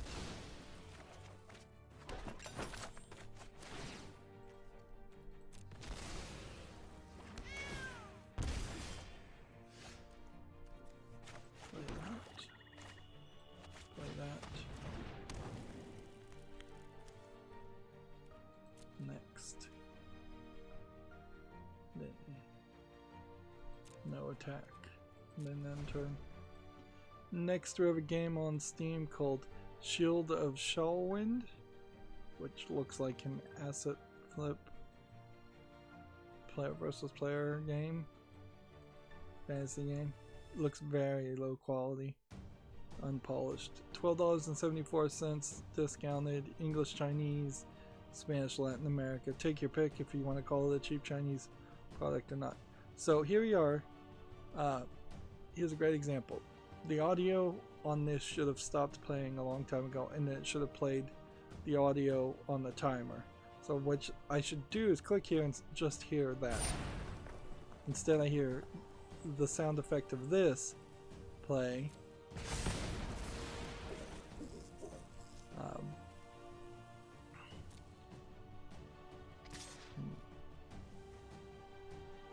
Yeah, that's annoying.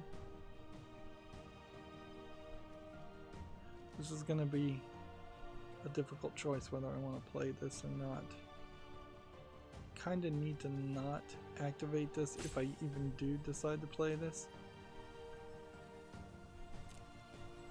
So choose blocker, block, use this ability, submit it. Put that back on the field. Sacrifice that. Take this. Sacrifice this. Do that. There we go. Put that on the field. That's. We need 6.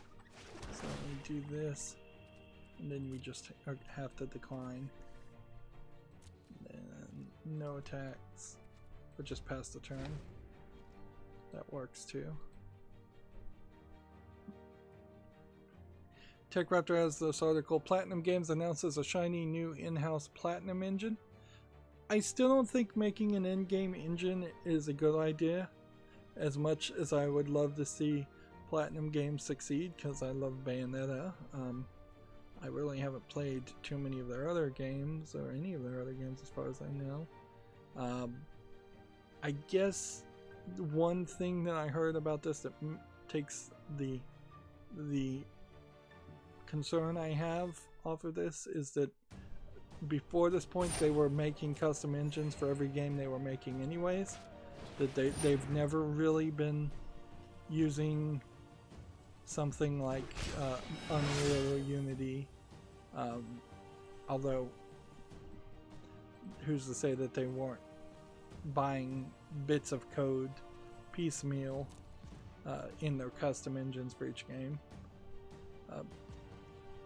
But it does open up a potential situation where it might be that if they had the Platinum engine for Bayonetta 1, it would have made making Bayonetta 2 a little bit easier, and it would have made making Bayonetta 3 a little bit easier.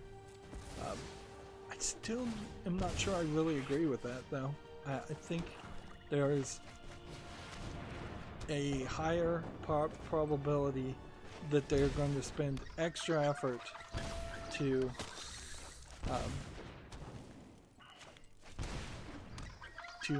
make this interfaceable accessible engine that only their in-house people would be using. And what's going to happen is that extra effort is not going to pay itself back, because it's not going to end up as saved time in the longer run. By the way, I've won the game, in case people don't know that. I pushed it slightly close to the limit, so had he an instant spell he could cast with mana to cast it,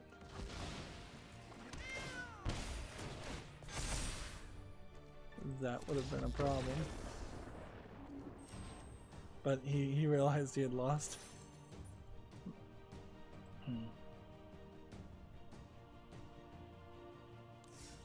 So he conceded. There's the Mastery Orb. Now we're just going for victories.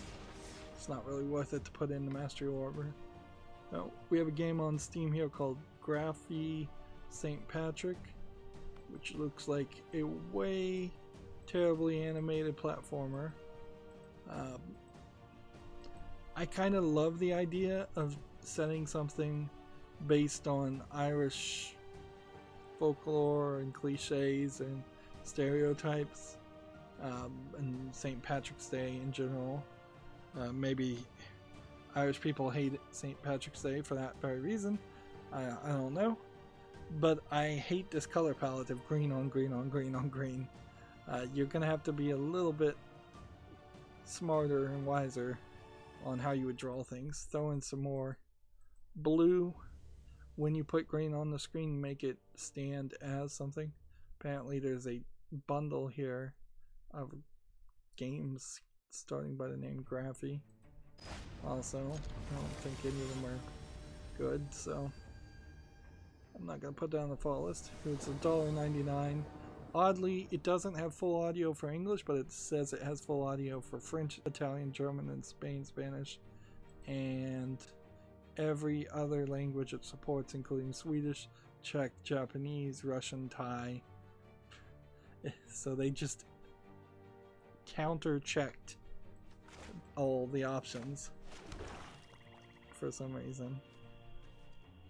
And there's no way that that is a accurate description of the audio in that game.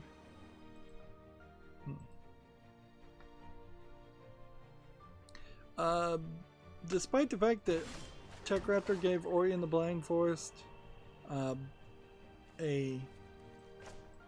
7.5 out of 10, they also made 2 other articles, like how to complete hand-to-hand quest in Ori and the Will-O-Wisps. They gave Ori and the Will-O-Wisps 7.5 out of 10.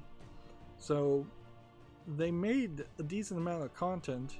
I imagine the TechRaptor writers are also stuck at home, so we should generally expect to see more written content from all video game sites. Even me personally, if I was just not being lazy and having a bad back and slacking, I would probably have no excuse for not making more content. Although, yeah, working from home really doesn't affect me much, because the only thing I'm really doing is working from home. So in the form of making a YouTube channel, or trying to make a YouTube channel. So the coronavirus really hasn't affected me too much as far as how much time I have. They also had an article, how to open the Midnight Burrows in Ori and the Will-O-Wisps. So these probably are somewhat spoiler. There's a whole riddle you have to do. There was no riddles in the original game. At least none that I found. Although there were some plants that seemingly you didn't really need to blow up and only gave you a small amount of experience if you did blow them up. So maybe there was something secret hidden in that in the original game. But there definitely wasn't any hints to there being any secrets. I definitely saw there was a speedrun that allowed you to glitch into the DLC area just by hitting buttons in the abilities menu, and that was done fairly in like the first 5 minutes of that speedrun. And after seeing that they just glitched it, I was like, yeah, I don't really care to watch any more of the speedrun, because that's not something that really concerns me. I prefer to watch glitchless speedruns where it's feasible that the people who are playing the games actually figured out how to do these things on their own and are actually good players. If somebody's doing a glitched speedrun, in a lot of ways they don't really even have to be that good of a video game player. It takes a lot of the enthusiasm out of the room. Let's see. Next we have a game on Steam called Kingdom Warrior, which is probably a Chinese RPG if I was to guess. English is not supported, 59 cents. Simplified Chinese, yep. I don't think there's anything else that needs to be said. I don't even really feel like there's an extra need to call it a cheap Chinese RPG. Like, RPGs in general tend to be pretty cheap. Attack with that one, attack with that one, and I guess attack with that one in case they decide to block something. Next we have a game on Steam called Iviri the 1000 Story. It's tagged sexual content, really. It looks to me like it's a text-based visual novel of very low quality for 69 cents. They're comparing it to her story, yeah, right. And then there's a whole bundle here, English only. Yeah. Nothing there that deserves to go on the fall list.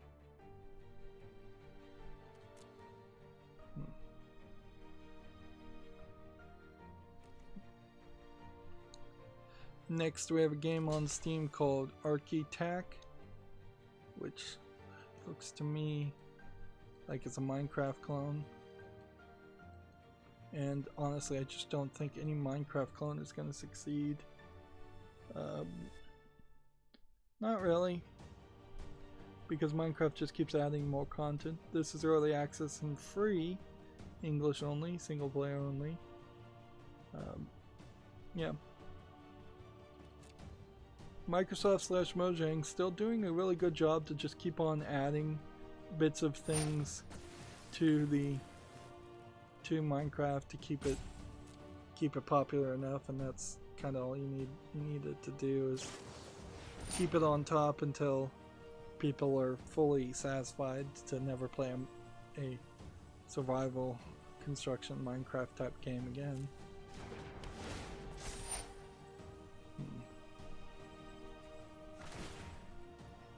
Alright. You want to play that way? We'll screw around and play that way.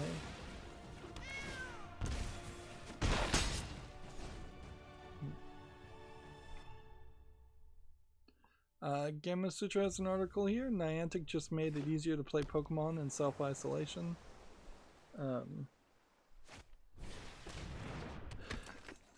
Let's see, the game, which usually is a social experience that requires players to visit certain real-world locations and generally wander the greater outdoors in order to catch Pokemon, will receive an update that will ensure trainers can keep trying to catch them all in self-isolation. Interesting.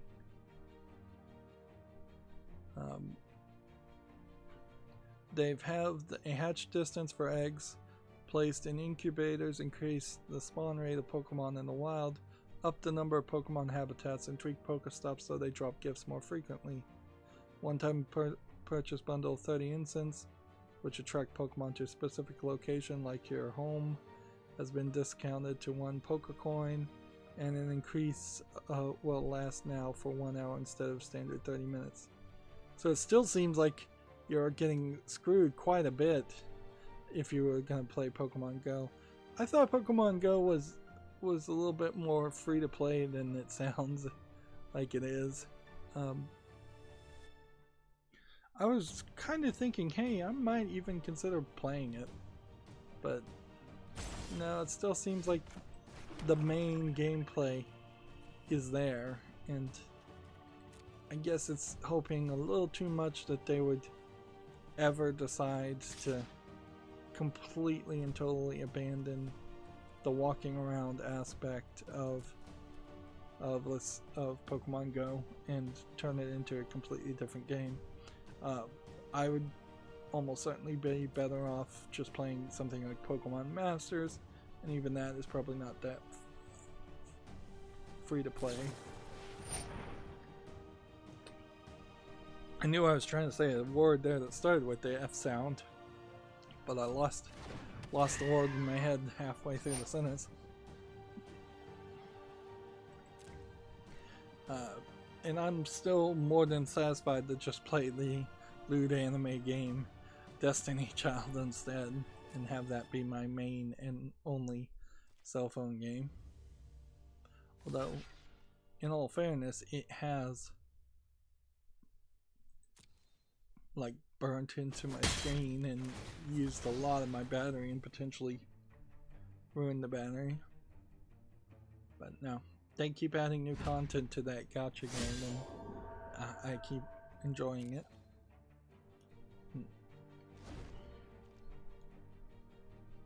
Easy, well, for as much as I actually play it. The only real problem with Destiny Child is that it updates at like 11 in the evening, and I'm now, my insomnia has shifted a little bit again, so I'm now at a point where I would like to go to sleep at like 8 or 9 in the evening. So there's really no great way to accomplish everything that needs to be accomplished as soon as possible, so you waste time, and if you waste time, then that potentially loses you some progress. And you don't want to have that happen if you can avoid it.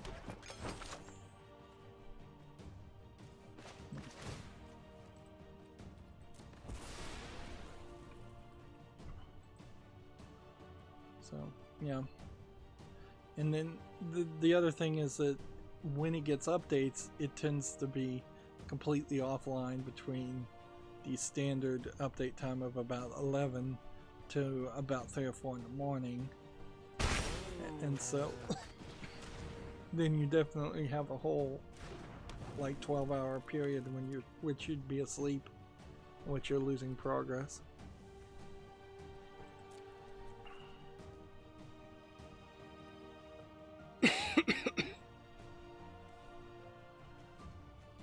Does this have reach? Does this have reach? No. So if I attack with this, I should be fine.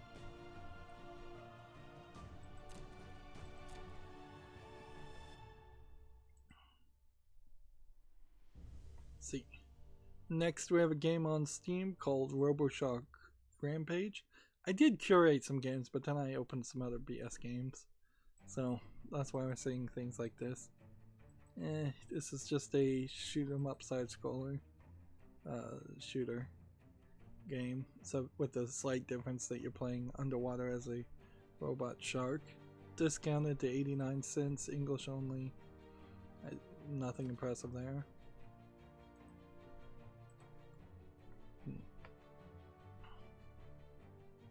Let's see. Gamma Sutra has an article here. Origami developer Lindsay Works nets $3.4 million to fund their next project. think Origami was a decent enough game. It's probably a little bit under the radar. So it'll be interesting to see if they can maintain their business strategy of being a little bit under the radar, or if their next game needs to be a lot more accessible and better advertised. TechRaptor has an article, Monster Hunter World Iceborne PC update adds a new region and monsters. I guess this is maybe an indication that the PC version of Monster Hunter is still behind the console versions of Monster Hunter. I thought they were going to try to catch those two versions up, but it doesn't seem like that's really the case.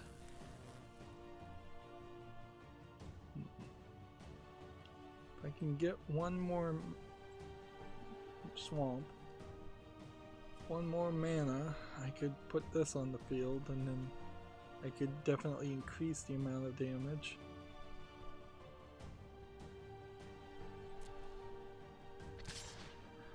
But don't really need to do too much anyways. Just block, and then sacrifice.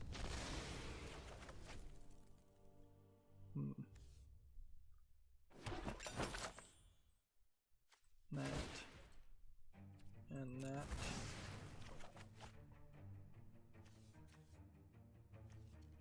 And then these little delays.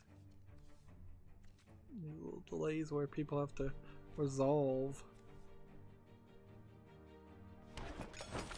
Like, there's almost certainly nothing he could even do. So it should just automatically go, yeah, there's nothing you can do. I'm not gonna ask you to click the resolve button. Gamma Sutra has an article here, a look at how different sized studios approach the challenges of quality assurance. I would say Ori and the Blind Forest in particular had some bad quality assurance. This is really just an opinion piece though that would only be useful to people in the video game industry. But yeah, it definitely feels like either all the abilities were unlocked by default during all of the QA, so nobody felt what the early game experience was, or all of the quality assurance people were so experts at playing that game that they forgot what the day one experience of playing Ori and the Blind Forest would have been. Or maybe the QA team did a great job and reported that there were major game flow issues, and all of those reports were just ignored by upper management. That is also definitely a possibility. I guess I can't do anything else. Next we have a game on Steam here called Gamer Shop Simulator, which I don't know if the Gamer Shop is much of a thing. That is an interesting idea. For all my armchair quarterbacking with Reggie Fils-Aimé being on the board for GameStop, the one thing I did not think of at all is selling PCs and gamer chairs and going heavy into PC gaming and that gamer culture. Now, part of the reason why GameStop hasn't done that in the past is obviously the only thing they could really sell is Steam cards, and I'm not even sure Valve gives them Steam cards to sell. And so pushing hardware and competing against local PC shops would be fairly easy to do. But then you're also competing against Best Buy and a little bit of Walmart and a little bit of Target. No, I don't think Target sells PCs, but Walmart does on occasion. But it doesn't. It also definitely diversifies your your product line in an interesting way. And it might even get a few people to go into GameStop saying, hey, I need this video card because I work at a video production office and our video card just burnt out. And, so it might get you a different type of audience. It might get you a more mature, older audience too, whereas a lot of GameStops feel like they're mostly targeting younger kids with used video game sales. So yeah, I think there's something to be said there. Give a corner of a GameStop, which often GameStops are really small anyways, but just give a small corner for PC gaming. Maybe just a catalog book that says here's the things we're selling through direct delivery and not through the stores at all.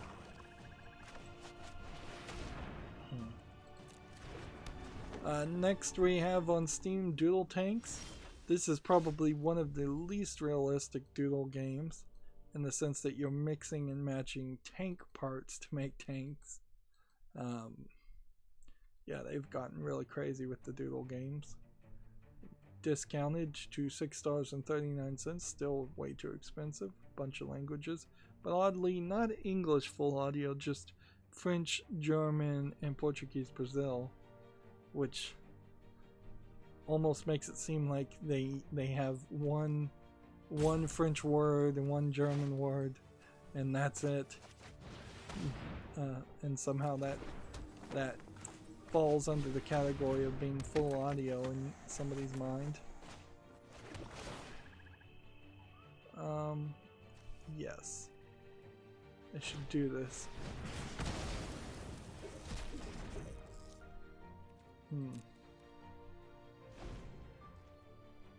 Because he's trying to play a board clear strategy,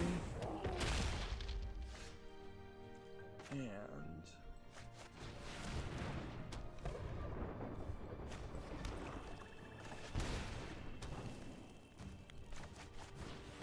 there we go.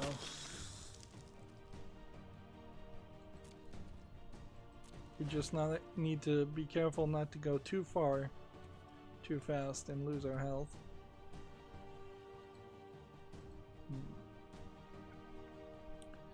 Gamma Sutra has an article here. EGX Res postponed until the summer due to COVID-19. Okay, yeah. We probably will see just everything get postponed and canceled. The next big thing in my mind would be the German event, Gamescom, I believe.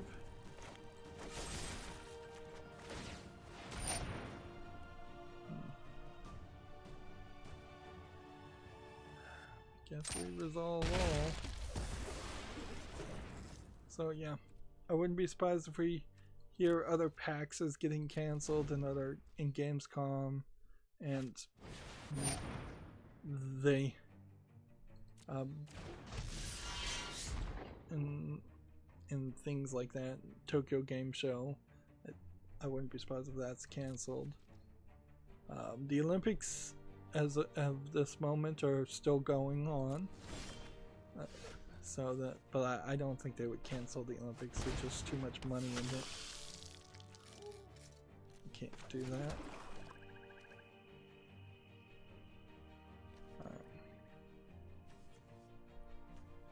So if I sacrifice this, and then did that,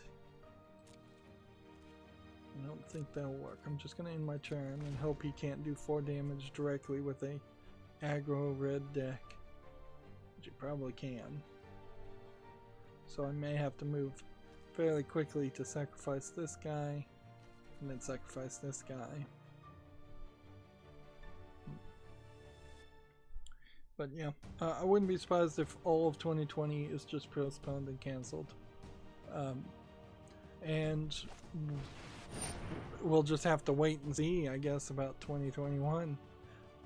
This may just be the end of a lot of major conventions and such, which really wouldn't be a terrible thing as far as jobs speaking, like, because unless you're a union worker that works at a convention center and you've got work year round, which pretty much just puts you as a Las Vegas union worker or concession worker type person, a lot of that work is volunteer at conventions. A lot of that work is temporary, not full-time, and probably not the best work to go with. Okay, so if I do this first, and then I do this, I get 2 foods.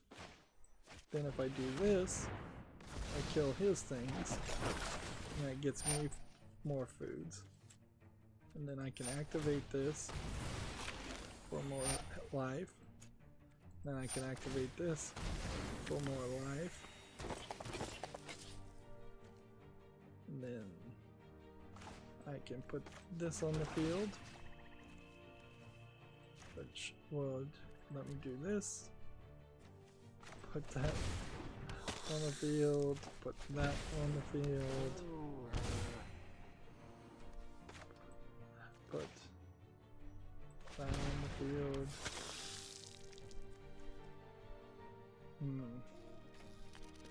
Do I want to run this close? I'm going to push it as far as I can.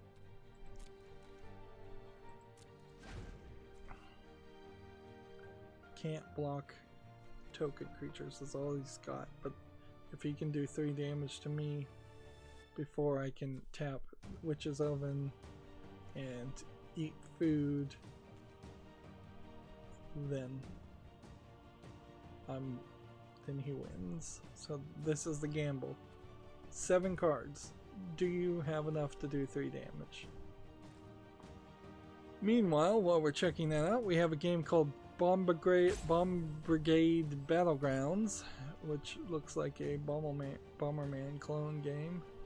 It's already mixed, unfortunately. I don't think it looks that bad, and I like the thumbnail and the character, like a Bomber Girl type game, which I really think they should just bring over the arcade Bomber Girl game they made.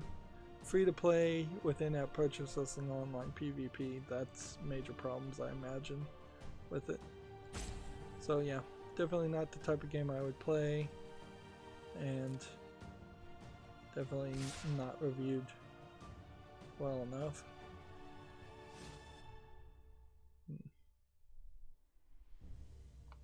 He's having a hard time deciding what he wants to do.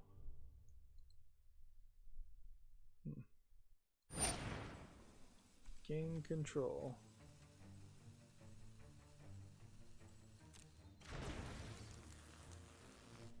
How long does it gain control?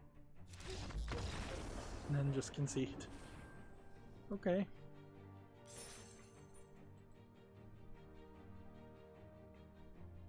We have 15 days. If we manage to maintain a nice win streak, we'll might even make it above gold tier. We have a game on Steam, State of Decay 2 Juggernaut Edition. This is highly mixed, which is weird because I feel like State of Decay is a recognizable name. So what's the problem with this? $29.99, single player online co-op, cross-platform multiplayer, English full audio. What is the problem? Well, the game itself on Metacritic only has a 69 out of 100. Still very fun game to play with friends. Cons: utter trash connectivity when all players have excellent internet connections. It's a good game when it comes to offline player. At first it's a great game, but just when you play alone. When you prefer to play with friends like me, be warned. So it's just network issues all over the place. Dumbed down version of State of Decay 1 seems like a real step backwards. There's no true multiplayer in the game as it kicks you out.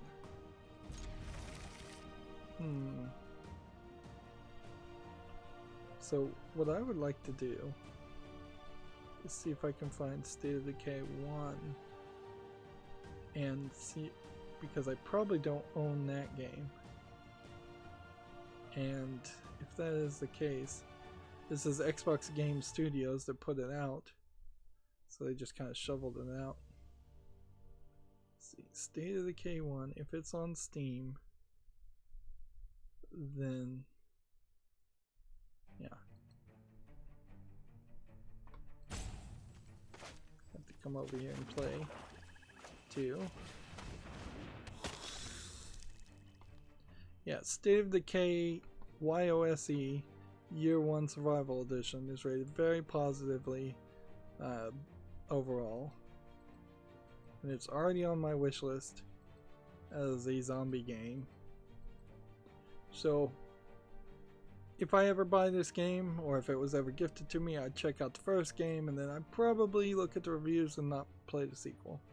Unless I just had an amazingly good time with the first game, which these days I'm not, I don't know if I'm just getting old, or it's probably because I'm just in a lot of pain all the time. It's hard to enjoy yourself when you're suffering from pain all over the place.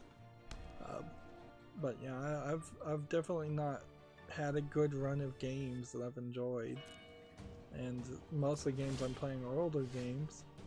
They're not particularly hand-picked games that I knew I was going to enjoy. I'm going to try and improve on that scenario though and just play a simplistic point-and-click adventure. I haven't done that in a while. And then I will just complain about the moon logic in the point-and-click adventure and be upset by that, I'm sure. But at least it'll be a change of pace. Moving on, we have a game on Steam, Granblue Fantasy Versus. This is mostly positive, and it's very nicely animated in the cutscenes and the loading scenes, and nicely animated in general in the fighting scenes. It seems like it's a 2D sword fighting game. $59.99, but then you really would want the character past that for $80. It does have single player, English and Japanese full audio, and no full audio. This is actually believable that they would fully voice it in English and Japanese. I'm going to put this on the wish list, but at that price point, that is a tough sell, nonetheless. It would be an interesting comparison. Should you play Granblue Fantasy Versus, or should you play the 3D sword fighting game with Ivy in it, which Soul Calibur, I believe. Like, I think Soul Calibur probably has a little bit more name recognition, or at least it did in the past decades. But it may very well be the case that the current iteration of Soul Calibur isn't that good, and Granblue Fantasy Versus might be a better game overall, being a 2D animated experience. It is very anime and very pretty, to say the least. But I'm not sure how much you can get out of playing a fighting game single player. Definitely not $60 or $80 worth of entertainment, in my opinion, in my guess.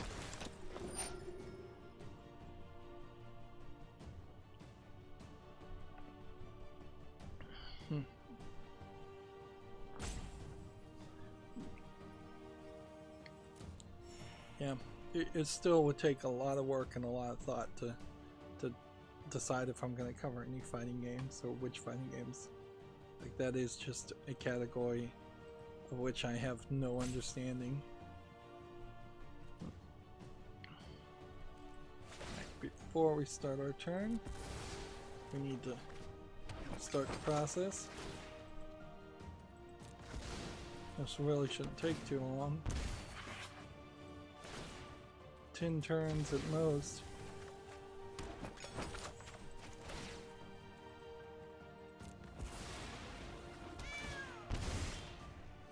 There we go. Play that. Play that. And then no attacks. Next we have a game on Steam called Fantasy Memory Card Game, which looks like it's just a match memory card game. Single screen Unity style game, not very visually polished. And you know, I would prefer a solid colored background, or you could have done this artwork if you had put like a black border around it so that you could see the tiles were in their own set, own area and own space. 69 cents discounted, English only. Nothing there to put on the follow list.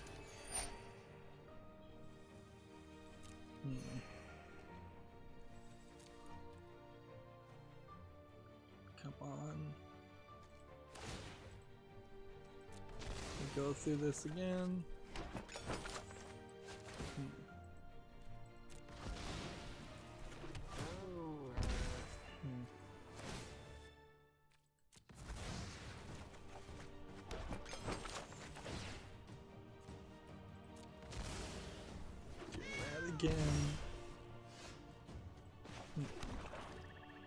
And we should be good to go.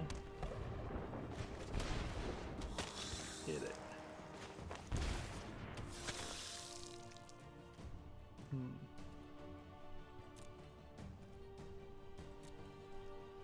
There we go. Next we have a game on Steam called Dark City Dublin Collector's Edition from Big Fish Games. This is a hidden object game. $12.59 discounted, English full audio. We still get one of those every couple weeks or so.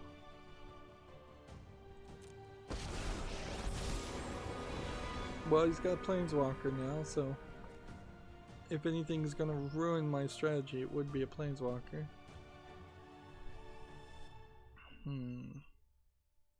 Nope, I don't think there's too much it can do other than give himself life. That might be a problem. Like, if he can manage to maintain a very high life count with my life not really working that way.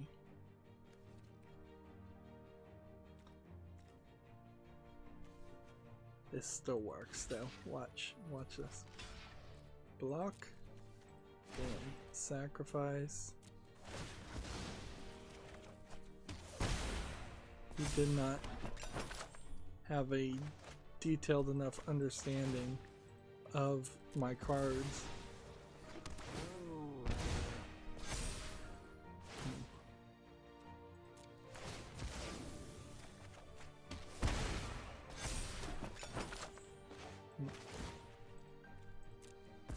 So 7/7 to 4/4. Unlikely in his 3 cards that he would have anything there. There we go. That.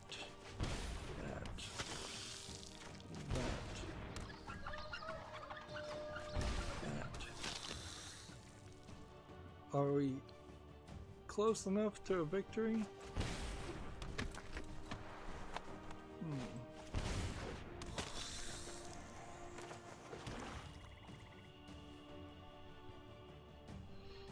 I think we've got a victory here.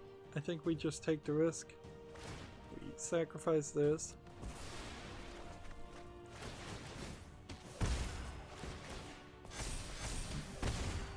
Like, even if this was 1 mana short, we'd be so close that I think he would just give up no matter what.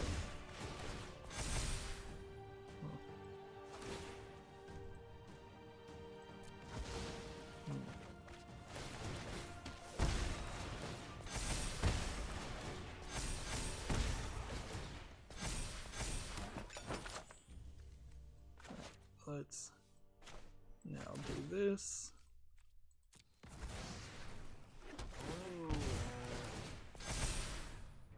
And while we're at it, we'll just sacrifice this, this, and this. Then he has to pick 3 of his to sacrifice.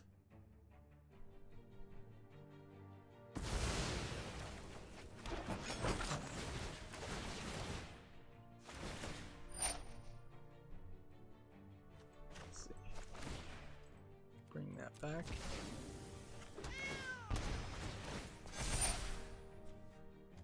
And resolve all.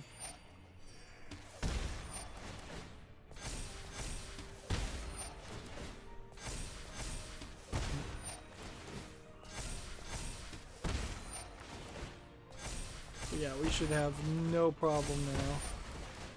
Like we've got him down to 10.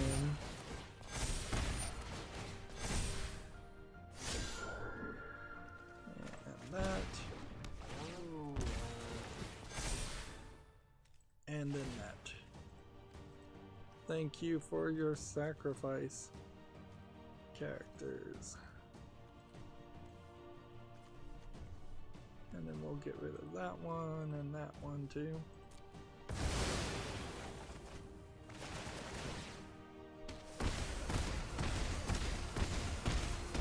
We're gonna have like 15. 14 extra damage we could have done there. I'm a little surprised they didn't concede. But if that's how they want to play, that's fine. We're doing really good today, even though we didn't make it to like a full 7-win draft, which would have been nice, but something also we've never done before. We are pretty much getting 100% win ratio on ranked play, which is great. The only major problem now is it's just taking way too long to go through all the video games. We have a game here on Steam called Trial of the Gods Cyrilium CG, collectible card game, CCG. I don't think the animation here is particularly great for most of this, and then you get a brief section like this that kind of looks nicely animated, but those seem to be fairly rare. And then you get like a section like this. It feels very RPG-ish. Like they've just changed the standard turn-based RPG combat into a collectible card game style of combat that's slightly different.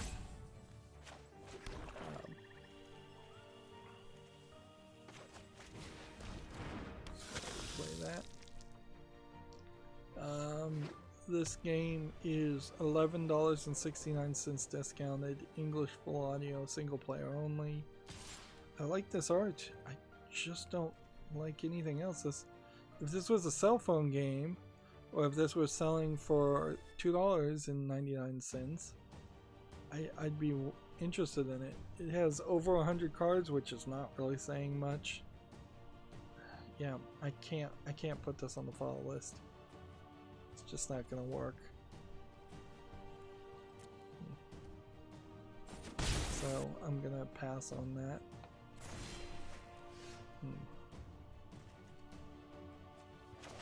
Let's see, play this.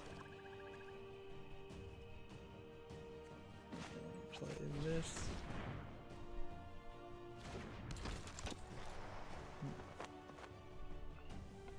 Next, we have a game on Steam called Oh So Lucky Doctor, which looks like it's a visual novel, or really it looks like it's a 3D asset flip adventure game trying to sell itself as a visual novel. if I was to guess, it would probably be some Korean or Chinese developed game. It's $1.99, English full audio only. Interesting. I really don't like the art style. Really don't like anything that I'm looking at. It looks like it has maybe a dungeon crawling element to it. Yeah. Yeah, I don't see anything here of interest.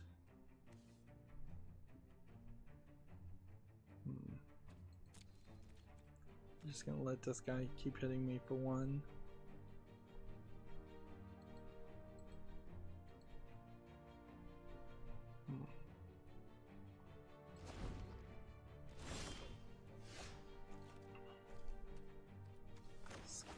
That. Then play that.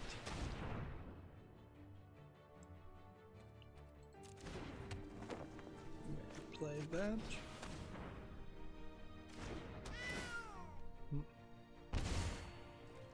If I don't get Witch's Oven, I could play this, sacrifice all 3 of these, and then bring that back 3 times to buy myself some time. Let's see. Tech Raptor has an article here. Asphalt 9 Legends reaches 4 million downloads on the Switch and receives a major updates. This must be some kind of racing game. I have not heard anything about it though. 4 million downloads. It must be a free game. Like, otherwise I would have heard of it almost certainly as a online only Switch game that would have been newsworthy if it wasn't free to play.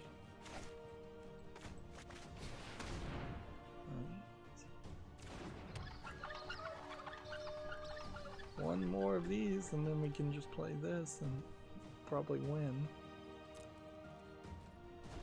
Let's see. Gamma Sutra has an article here. Visual Concepts seeks a graphics engineer. That's in Foothill Ranch, California. It's not video game related, but since they brought the prime rate down to close to 0, now would be theoretically a great time to get a car loan or buy a house if you can get approved and you can actually do it. Also, if you're self-isolating, you have time to fill out paperwork and actually see if you would qualify. That being said, the prime rate being 0 means that there's unlikely to be any high rates of interest in savings accounts or checking accounts. Usually checking accounts don't give you any rates of interest for having money in it, and it's if the rate is down that little, the economy inherently is not in a good position. But on the other hand, if COVID-19 does end up with the entire society collapsing, buying a house and accruing a mortgage wouldn't be really a problem, would it? Of course, that's not super likely to happen.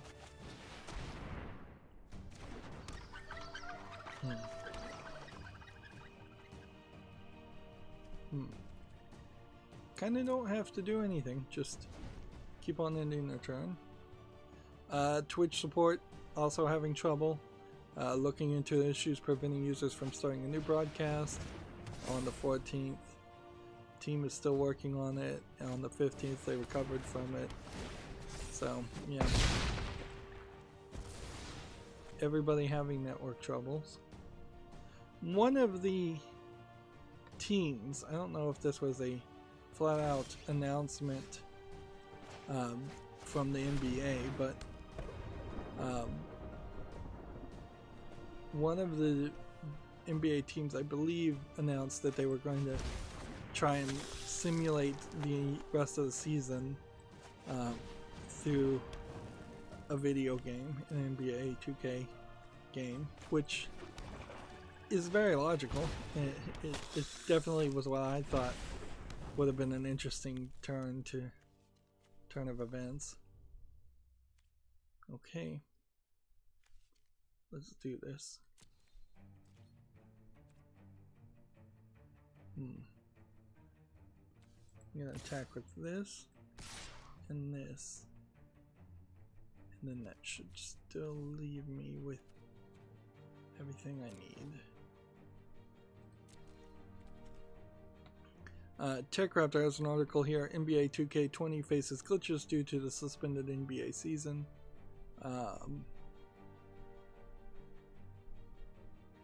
Let's see.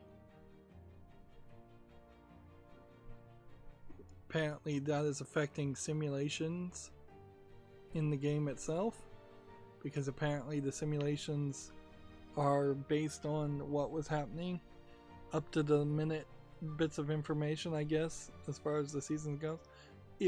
I don't know why that would be the case, but this is like Electronic Arts we're talking about, so them poorly programming a NBA 2K20 makes a lot of sense to me, because one would have assumed that you could have run the simulations before the season even started and you wouldn't have had a problem, so why not just run the simulation using that initial data?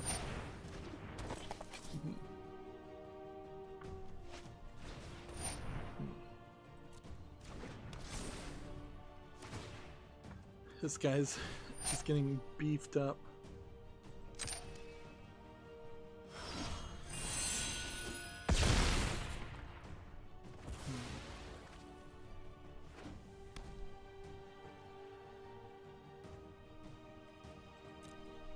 See if anybody else wants to attack. Alright, well, you've now lost the game.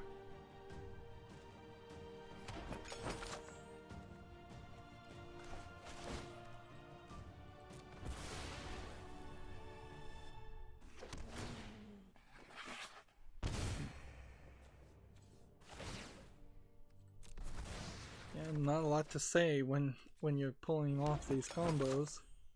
It would be really nice if this was just automated. If I could just make a script, like run program alpha.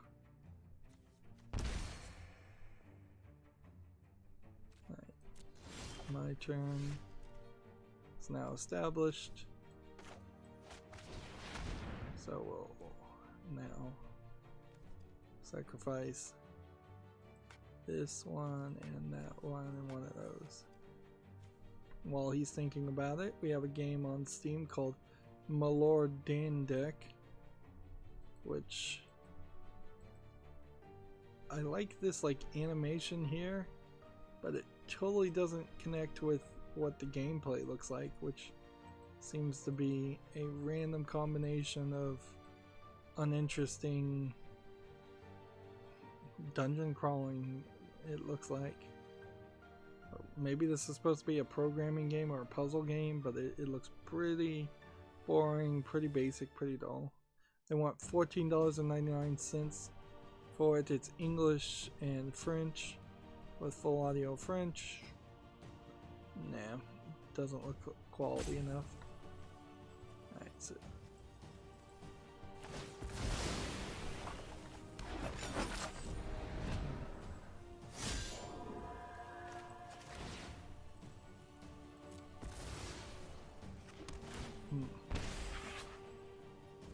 now we put that there, and that there,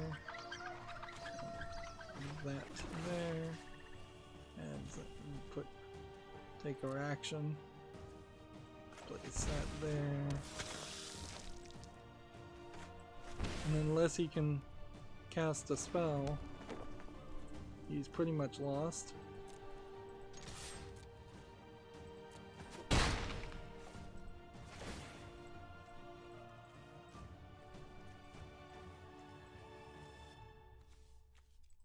There we go.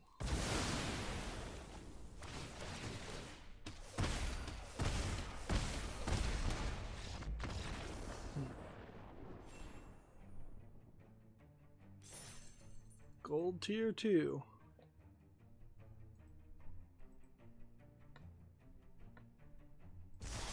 And they just gave me 20 gems. Was that what the mastery was supposed to do? No. It was supposed to give me this card style. So apparently I already had that card style. And instead they just gave me gems instead. Let's see. We have 5 of these. We have 5 of these.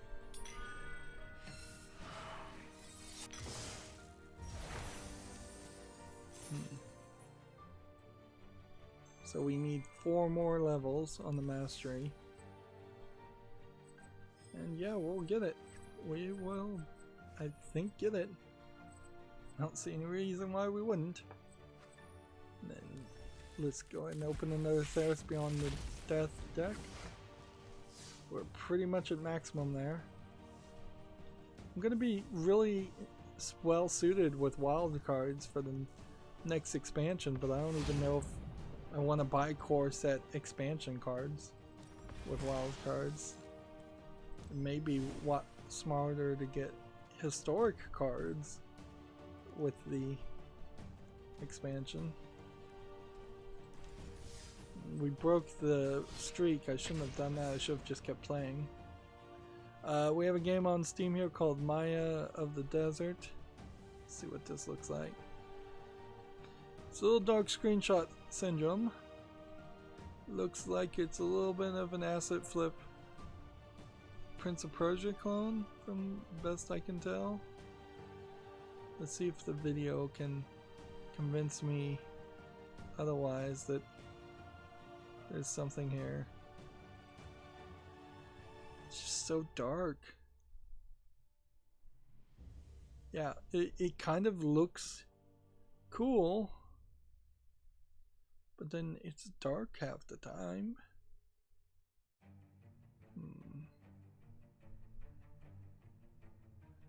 Yeah, I don't know if you really would call this a Prince of Persia game or just kind of a magic carpet clone. Might be a better idea. So early access free. Is this a student project? Yes, it's a student project. That's the deal. That explains why this isn't finished. I love showing off student projects, so I'm going to put this on the wish list, but yeah, you can definitely tell, had they more funding and more time, they would have finished this into a full game.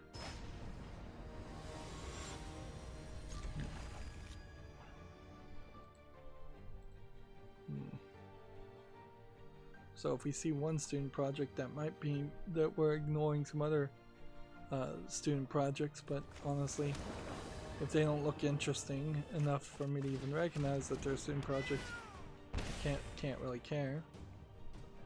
Next we have a game here called Seals of the Bygone, which looks like a Terraria-esque dungeon crawler platformer.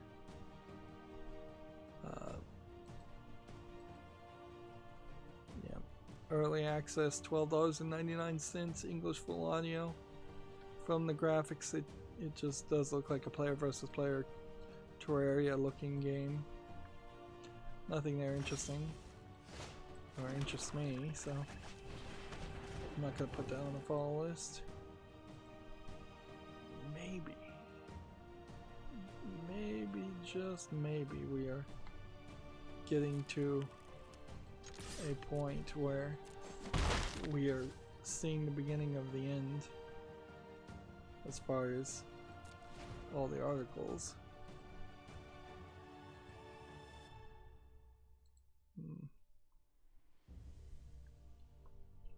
TechRaptor has an article here. Mario Kart 8 Deluxe and Super Mario Odyssey are finally coming to China, which this almost certainly has a lot more to do with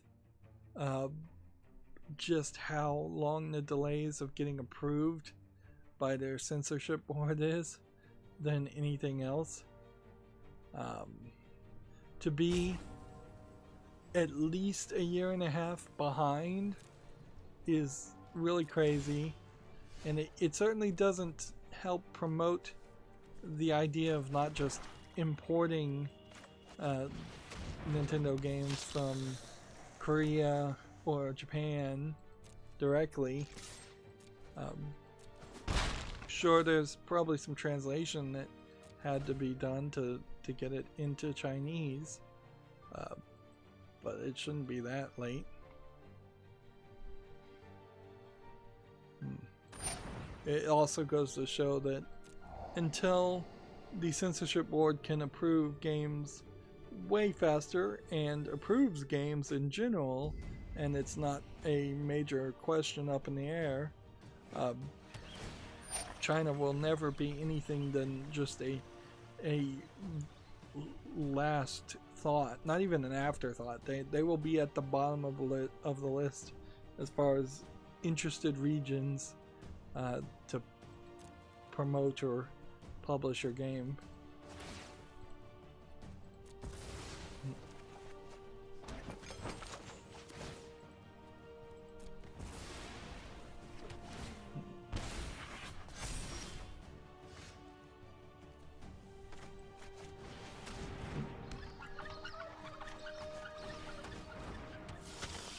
Keep on playing. There we go. Attack. TechRaptor has an article here. It'll Do 2 developer alleges that Nicholas attempted to republish their game without permission. Publishing relationship reportedly was voided 6 months ago. So Ludosity has alleged that Nicholas has attempted to republish their game after their publishing contract had been voided. Voided is a interesting phrase to use. And I've heard of Ludosity and Nicholas, and I thought they were both decent companies that were that weren't really running into any trouble, but maybe stuff has been going in the background, or maybe I've just not remembering some news story.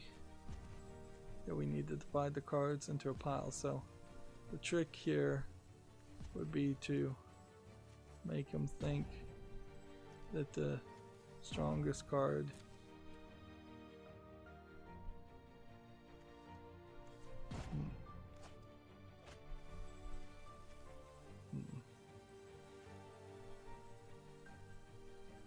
Right.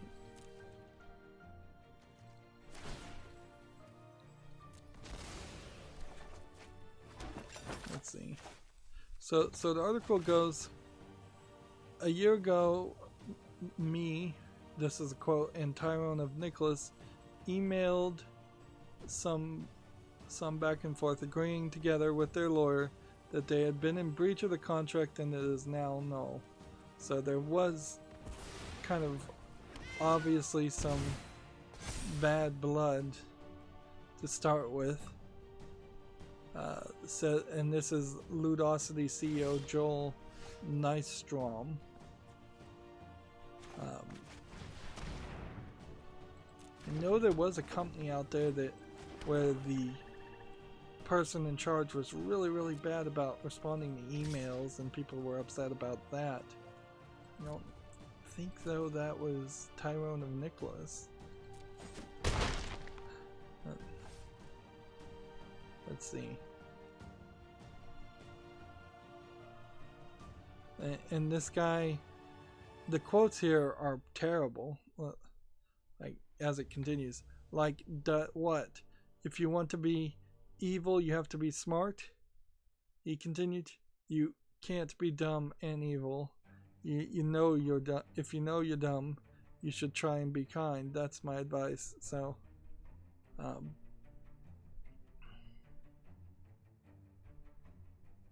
roughly 6 months ago, It'll Do 2 was delisted from digital game stores, by then publisher Nicholas. Was this the company that literally was saying we weren't going to let you have the store pages? Seriously? Maybe it was. This happened a little more than a week after an expose revealed some troubling issues with the company, including allegations that they would ghost prospective developers and fail to continue communications in the midst of prospective business deals. Yeah, okay, so this is that story. Darn it. I did not play it right there. I could have saved myself a little bit of frustration. Shortly thereafter, Ludosity took back their rights to their game. Indeed, they are shown both as the developer and publisher of the It'll Do sequel. Seems like maybe they didn't work on the original game on the Steam port. Presumably no new deal has been struck, so it seems strange for Nicholas to try and publish it again if they don't have a contract, as reported by Ludosity's CEO. Reportedly, they reached out to both of them, and they will update if there was a response, and there was no response.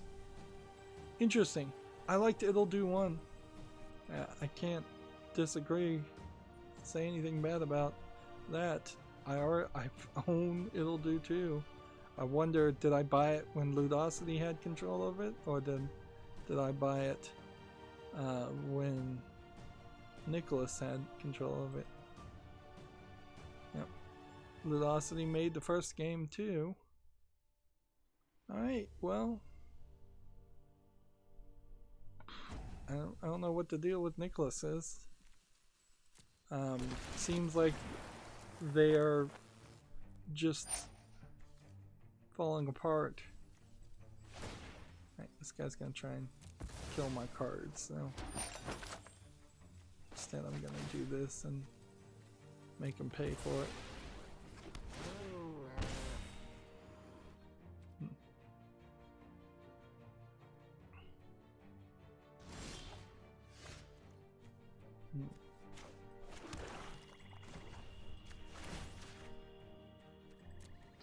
Probably should have paid more attention, because I can take him out other ways. Yeah, so let's see if we can find Nicholas. Let's see, Nicholas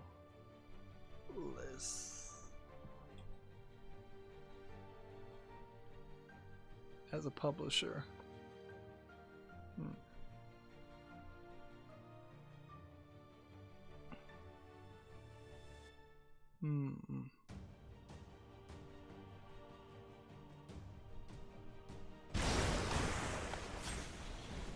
No.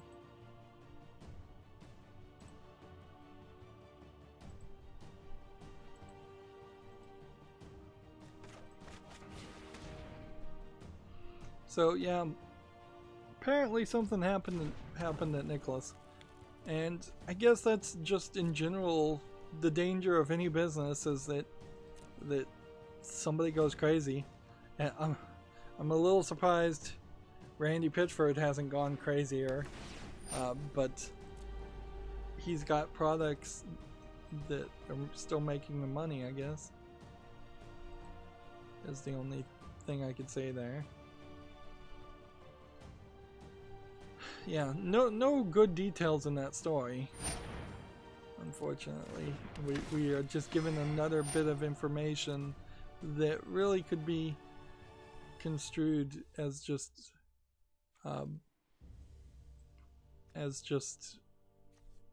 you know, I want to do this actually, a effort to maybe throw some mud and maybe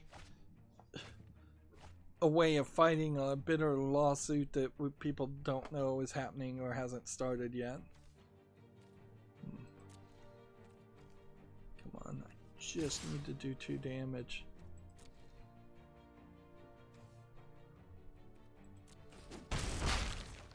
Bull Citadel could win. Basically anything Cauldron Familiar could win.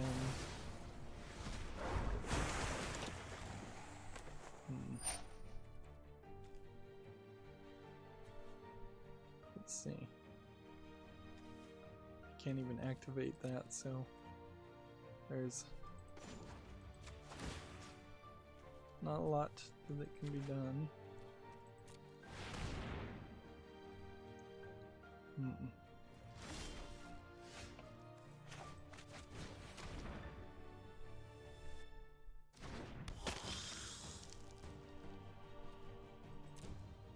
Let's see. So if he manages to not kill this guy, I can potentially attack if I can tap a couple of these other guys. So if he just attacks, and attacks. Seriously. This is super annoying. He's just stealing all my cards. But he doesn't know how to use my cards, clearly, because if he did, he would be using Witch's Oven to wear me down each turn.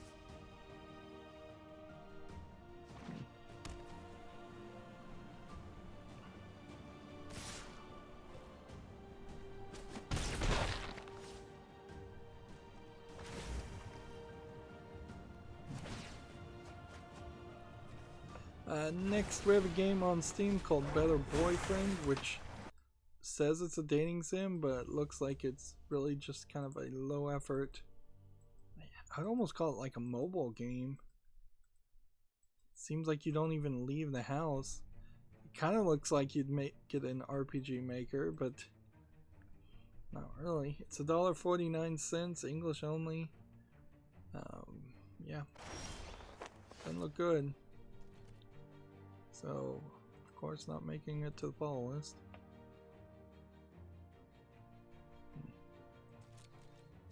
I may just lose here. He's playing a very tight game of Control.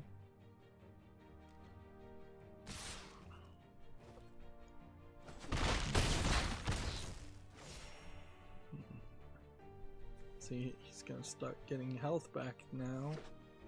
I don't have any short-term solution to this.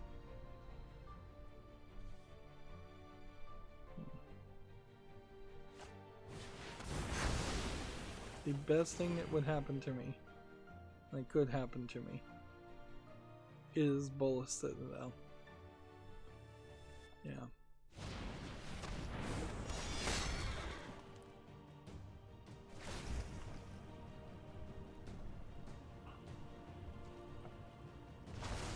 While this is resolving and he's doing something,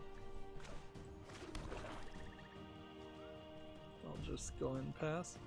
We have a game here on Steam called Pulang Insanity. It's mixed. It looks like it actually is a bit of a polished horror game. Doesn't look like the graphics look great. Maybe it's a Korean horror game. Let's see what the reviews say. Why it's mixed. $14.99 English full audio, Korean and Chinese. So, let's see why. The game won't launch. There's a negative review. And then a bunch of reviews that seem like they're fake reviews.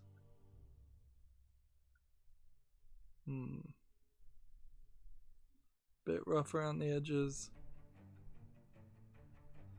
I'll be exceedingly generous and put this on the follow list, but it seems like they probably are cheating the review system, and it seems like a decent number. The two people that actually put legitimate reviews on it don't think it's amazingly good. Here, OpenCritic has that article I was talking about. The Phoenix Suns will play the remainder of their season on NBA 2K20.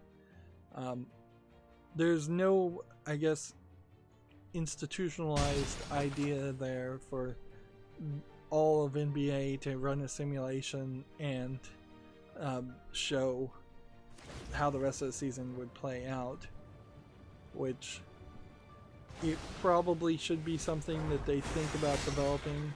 And honestly, it's probably should have been something that they had already developed. If they had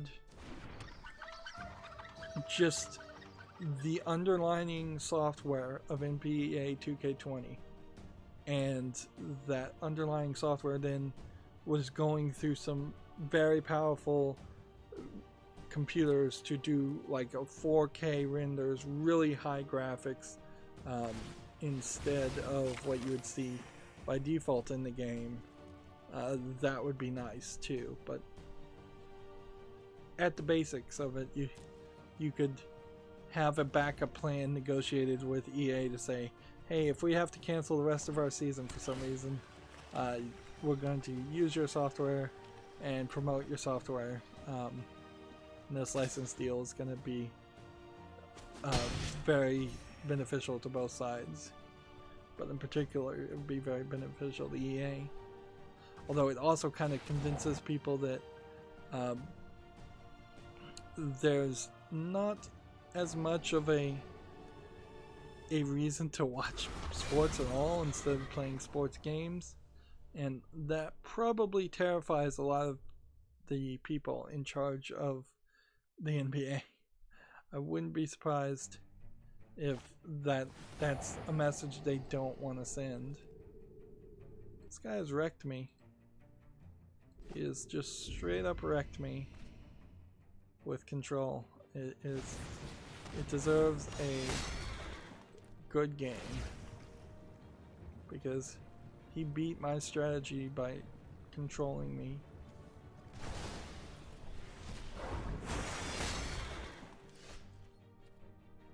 I can't do anything here. Let's just concede.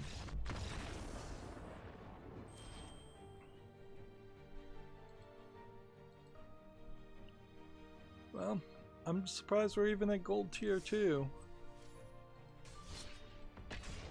One more victory and that'll be the last victory for today that gives you experience. And then 5 more victories after that will be the last victory that gives you any kind of reward.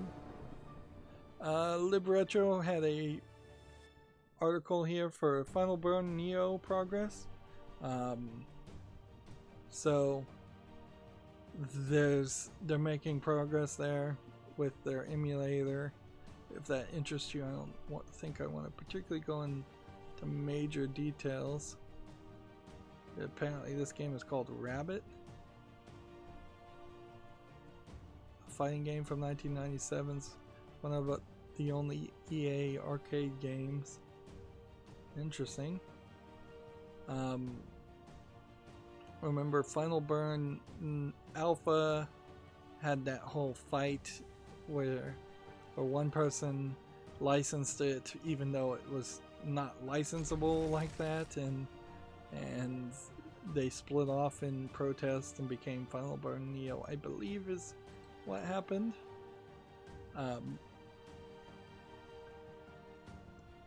And the Final Burn team mostly focuses on emulating Neo Geo arcade games or arcade games, fighting games in particular. Different from like the MAME emulators that are more focused on emulation games like Donkey Kong and Arkanoid, things like that.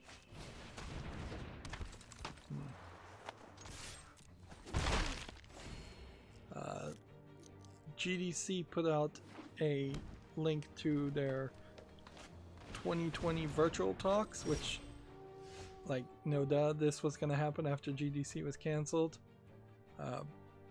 So there's kind of a whole list here and schedules of virtual talks that they're going to be given over, I guess, the rest of this week. Let's see, yeah, if today's Monday the 15th, do they start on Monday the 16th? Yeah. So one talk may be going on right now and there's no link to it or anything. So I don't know where you find the links to these presentations, but I wouldn't be surprised if you had to be a member or have a ticket for GDC to see them live, and then maybe the talks will show up later on as videos on Gamasutra or GDC's site. But I also wouldn't be surprised if they try to hold on to it as if those talks have major value, which I would heavily disagree. They really don't have any kind of monetary value. But I would also say that's GDC in a nutshell. Nobody should be paying to go there.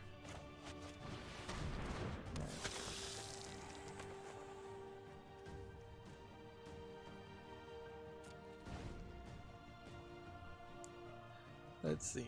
Next we have a game on Steam called Coffin Rot Brewing Company, which seems to be half pirate ghost ship and half VR standing around shooting at things, which is a very odd combination. It's $16.99 and VR, English full audio. Yep. That is a little too expensive for a VR game. It does have some visual polish that you would like to see in all VR games, but it's about the only thing it's got going for it.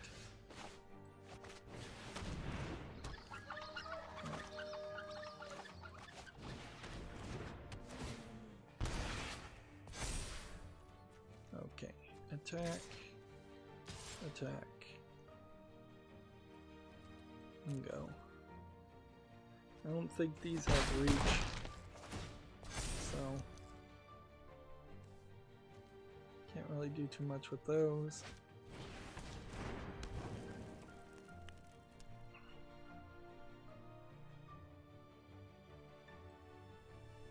Seems like Gamasutra's entire site might be down today, which wouldn't be surprised.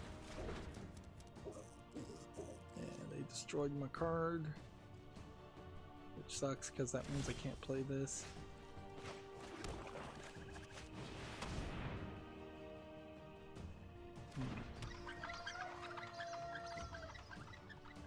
Just keep on attacking with these, I guess.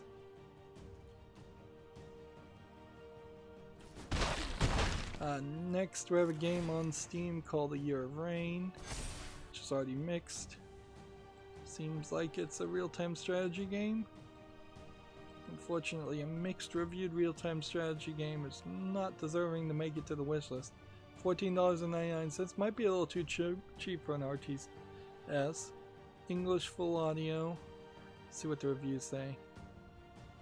Buyer beware, this game has been abandoned by developers. It was released in early access in November 2019. Wow. In early February 2020, Daedalic released a statement development for the game would be on hold indefinitely. Oh, this is a Daedalic game. Okay. This is the problem of Daedalic, known for making German point-and-click adventure games, getting into developing other kinds of games. I'm gonna go ahead and put this on the ignore list. Daedalic Entertainment, known for the Deponia series and reselling the Deponia series multiple times, and the Suicide of Rachel Foster is their next big one. But yeah, they went really crazy in different directions, and some of these I think they published. Candle was like the first one that started to get a little crazy. A lot happening over here. Okay. Need one thing.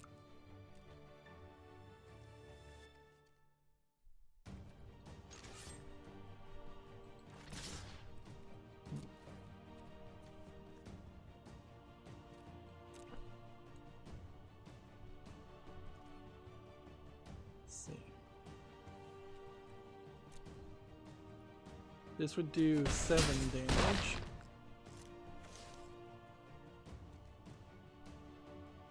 So I could like sacrifice all 3 of his creatures right now. bring that back up, but I don't see a real reason to do that.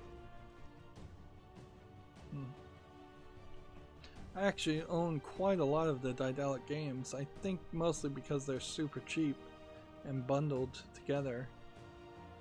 If anything, Daedalic is one of the initial users of the idea of creating multiple bundles that have the same games bundled differently, and in kind of an effort to create a little bit of confusion amongst the consumer, or at least promote their games way more than most people promote their games on Steam, which the Steam store is just not really built to have as much promotion as I imagine most game publishers would like it to have. But on the other hand, I don't think anybody wants it to devolve into like YouTube, where you're getting 2 ads every 5 minutes on a lot of videos. It's just getting really crazy there.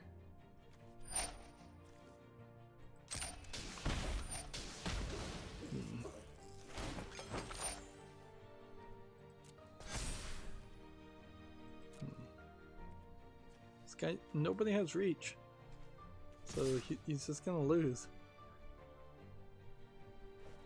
Like, he can do as much damage as he wants.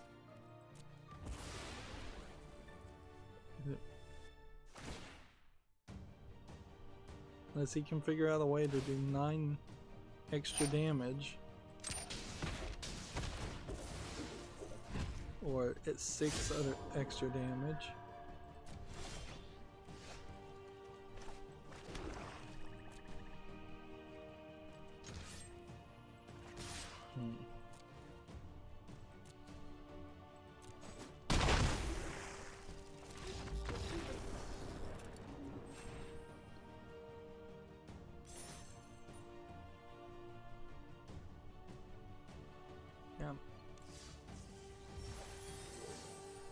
That's the last victory that gives us experience. So these 200 gems, for instance, we won't be able to get until, well, Wednesday. I could play Tuesday if I wanted to. Here we have 2, 3, 4 new cards. I probably need to open a War of Spark cards more than anything else. I bet I have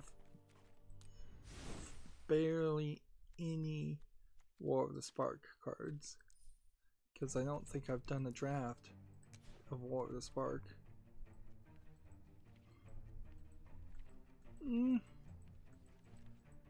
Yeah, I have some, but not a lot. And we're back to daily deals. Skins. Back into the game. TechRaptor has this article. Reporters Without Borders creates a Minecraft anti-censorship library, which it is, I guess, supposed to be a representation of like the Library of Alexandria. They crafted the building itself in conjunction with Blockworks, and it aims to overcome censorship in countries with little or no press freedom. The library itself contains books and articles that were censored in their countries of origins. Now the way that works, I suppose, is you can put a book on a lectern in Minecraft, and the books in Minecraft can have a decent amount of text, but I'm not sure if it can have like a full amount of text, because what they're showing you is just the title page. There's the Jamal Khashoggi guy that was murdered.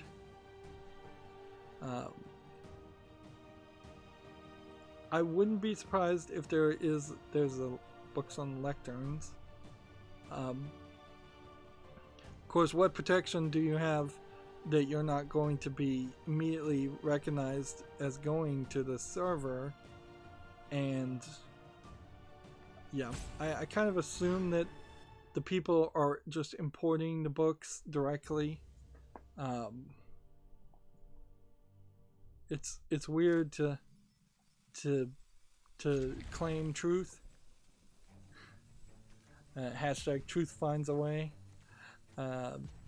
That's not probably the best thing when you're filling your library with news articles that will be at least in some percentage opinion pieces, because people will certainly attack any message with even the smallest inconsistency. Let's see. So if you want to check it out, you go to visit.uncensoredlibrary.com into your server address box. It's accessible on any version of Minecraft, so it doesn't matter the platform you're playing the game. You can also download the map to play it offline. Visiting that page will also grant you access to more information about the Uncensored Library. How many books are in it, though? Took them 250 hours to construct by 24 builders in 16 countries. How many books are in it, though? Like, and is this just censored content? I think it probably is. Whereas a library in general would be more useful. Like, it would definitely be wiser if they took this general concept, took all the open source public domain books, anything that's public domain in any country, regardless, because there are definitely some countries that still claim copyrights. The United States is probably one of the worst offenders of that, where it's in public domain everywhere else, and that's why some of the Trans-Pacific partner programs and stuff like that tried to expand copyright across national borders, and do some really nasty stuff in secret. But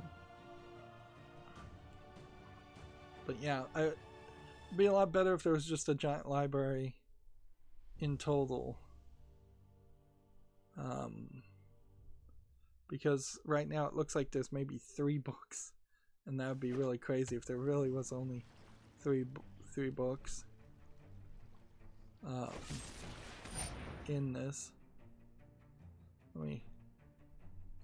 The original announcement, they say, is pretty long, but it's tagged several countries if they want to name and shame some. Vietnam, Saudi Arabia, Mexico, Russia, Egypt, Asia Pacific, Middle East, Americas, Europe, Central Asia, all tagged.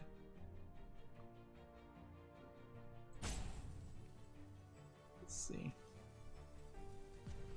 This creature's gonna be destroyed. I'm gonna get some food out of him.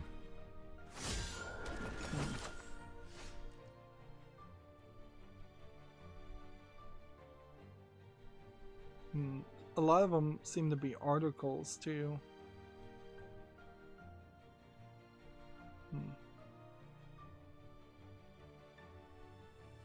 Yeah, they're talking about how big the Minecraft world is, and the Minecraft map, and that's interesting and all from a Minecraft point. But the more important thing to find out here is how many articles are actually in here. Is this going to get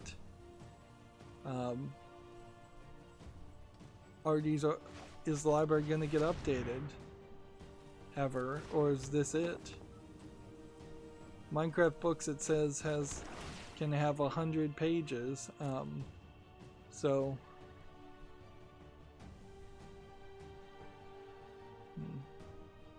and apparently they want other people to maybe even add content.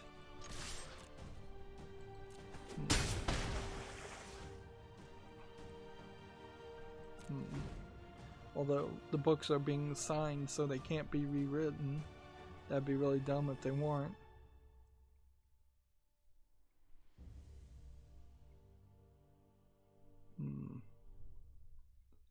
Yeah, I don't... They just aren't telling you how many articles. So as far as I know, there's literally only 3 articles in the whole library. So what do you really say there? Download that map and then make your own server that actually has a lot more books in it? Like, that would be a lot more useful. Although, let me throw something out here. There is a software called Calibre. It's an open source software that will hold onto a server and publish to the internet. If you set up your networking right, it will publish all the books you have in e-book format, PDFs, .mobies, whatever. Pretty much handles everything. It is, to my knowledge and understanding, the de facto way to have and handle a large collection of ebooks for multiple users. That is a way better system if you want to have people be able to access books and read them and actually use them. You can certainly just put ebooks on websites. That's fine too. Like, instead of putting it in Minecraft, it's not like Minecraft initially is this end-to-end secured software. If you're trying to stop people from getting caught with these books, putting it in Minecraft is not the right move. There's encrypted messaging. Certainly you could do encrypted text messages and emails and literally just have a email chain that goes around to people. There's way better systems here. And targeting kids, which is all I can assume you're doing with a Minecraft censorship library, is a little silly. Like, censorship exists for kids, I would imagine, in almost every country, because their parents are censoring what they can read and watch for good reason. Their schools are censoring what they can read and watch for probably less good reasons, but probably still good reasons. And getting kids all hyped up on activism like this is kind of pointless. Like, it should be the authorities, the adults, the people that can either take power one way or another through election or through revolt.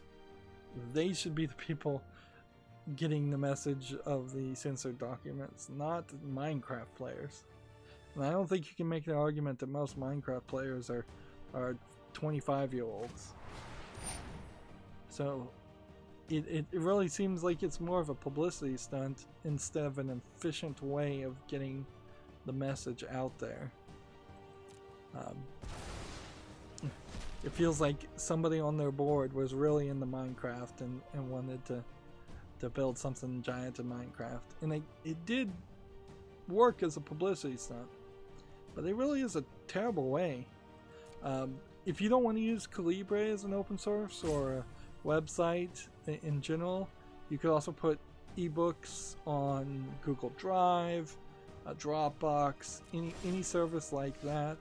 You can put out Twitter feeds that are literally just tweeting out articles one in an hour at 250 characters. You could do all kinds of things that would actually propagate that information in faster, more efficient ways. It really is an example of just doing something cool without without thinking about how effective or useful that cool thing is. And when you're talking an important issue like censorship, which I take as an important issue, just doing something because it's cool seems shallow and inappropriate. Moving on, we have Borderlands 3. It's on Steam now.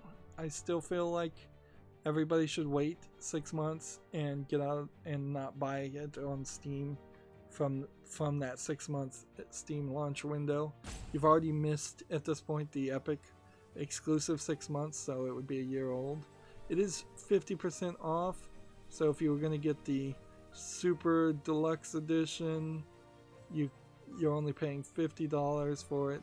I don't think it really did that well on the Epic Store, and I don't think it got particularly well reviewed. 81 on Metacritic, that's better than average by far, but yeah. Yeah, I'm not super hyped to play Borderlands 3. I still haven't even played the pre-sequel, even once. But yeah, I'll almost certainly buy it for myself if somebody doesn't want to gift it to me in 6 months. But I think sending the message that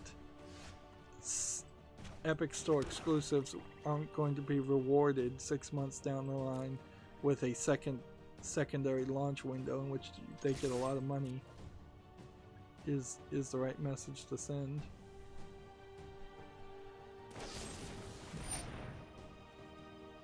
Alright. We're gonna keep on trying that.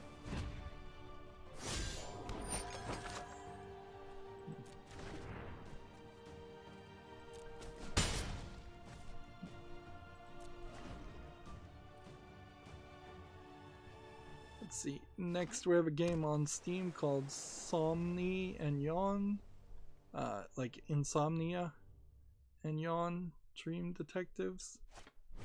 Interesting idea. It says it's a visual novel. I would have thought it would have been more of a point-and-click adventure. I don't know. This animation looks a little bit low quality. Looks like one of the weird Middle Eastern European animations. It's free. It's a student project. It's English and French. Okay. It's made by a group of students and it's free, so I'll add it to the wish list. And that explains why it looks so weird. Also explains why this art style really doesn't seem like it matches the other art style on the screen.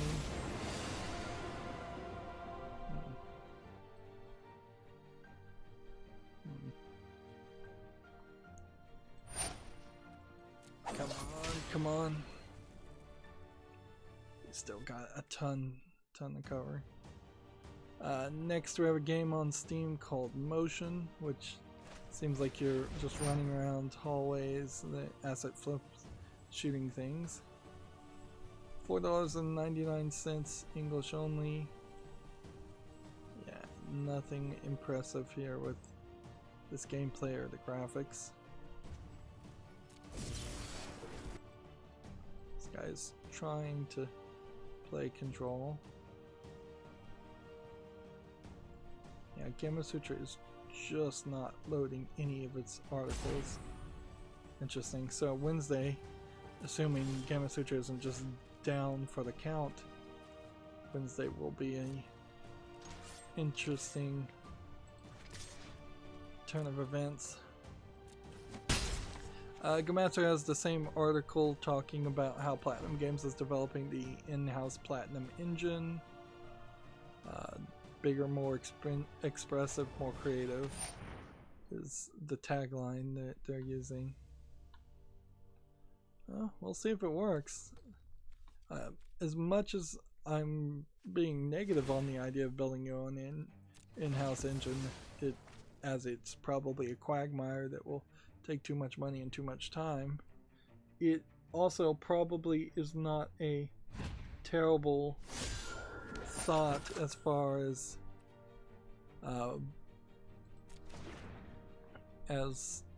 the video game industry in general, that somebody would build a new engine that would be a competitor to the likes of Unreal and Unity. But I kind of would just prefer that Unreal and Unity just continue to improve, and I don't think we need a third competitor in the space.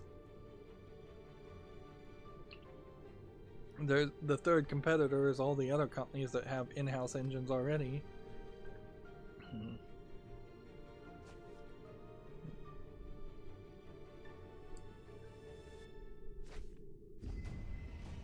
But yeah, I could see Unreal falling out of favor, and maybe the Crysis engine coming back into favor. I doubt it, but something new maybe replacing Unreal, just because people don't want to do business with Epic, with them doing their weirdness with the Epic store. But I don't think that would happen anytime soon. Next, we have a game on Steam called Limbs, which I think is a VR version of like Lemmings, where you're making platforms. They don't look like the Lemmings, but I think that's generally the idea, is that you're in a 3D world, there's platforms, and you're going to use your paddles to help them move from point A to point B. This isn't a bad idea for a VR game, considering how many VR games are just standing in one place and shooting. It's $17.99, a little expensive. It's single player only and English and French. I don't really have any intention of ever playing in VR, but yeah, at this point I don't even want to put good games on the fall list if they're in VR, but I'll do it anyways. But I am working mentally to the point where I'm saying to myself, yeah, let's just abandon that concept completely and just admit to ourselves VR is not a thing that's going to happen.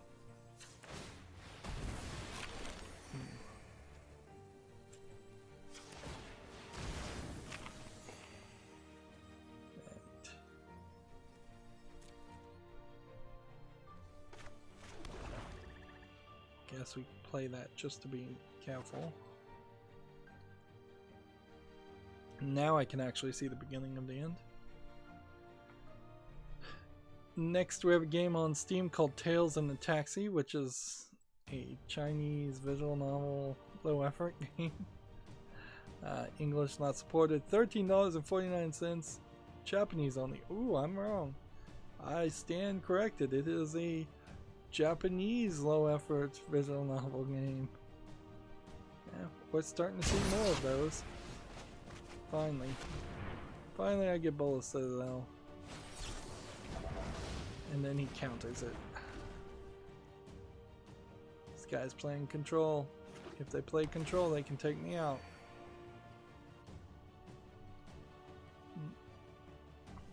Gamatsu has an article here. Near 10th anniversary live stream is set for March 29th. They're going to do a theatrical orchestra, a strange play, a forced talk show. They're being silly. So it doesn't seem like there's going to be any new announcement for any new Neo products. If there is going to be, it's 3 live streams up to 10 plus hours. Yeah, if there is any major announcement, it's just going to be, yes, we're making a new Nier game. A new Nier game is in development, and that's all you're going to get.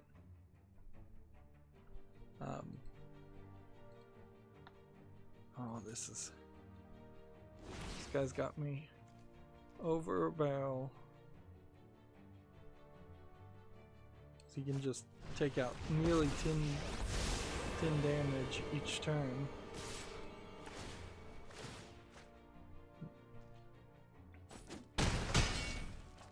Gamatsu has an article here. Tokyo Games announces an original TV anime called Akudama Drive, set to begin airing in July.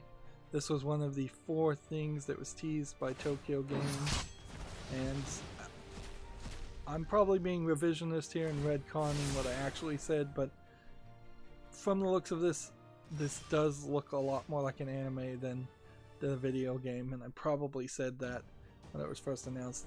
I wouldn't be surprised if they actually said, yes, we're making 3 games or 2 games and a anime or 2. And we've got just teasers showing us some stuff that won't really mean anything at all.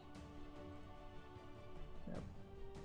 Just teasing the animation quality more than anything else.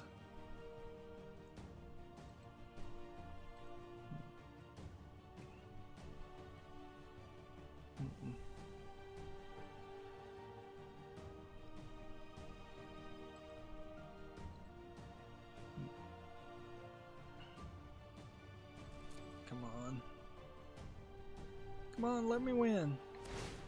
Gamatsu has an article here. Electro Beat 'em Up Mega Punch is coming to the Switch May 8th. This is probably an eShop game, if I was to guess. Yep, doesn't look particularly unique. Doesn't look terrible though. At least it has some visual polish to it. What's this one? One Piece Pirate Warriors Special Moves trailer.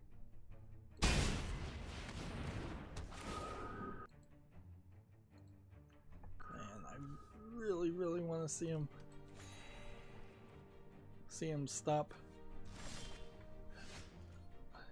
with the audio ducking.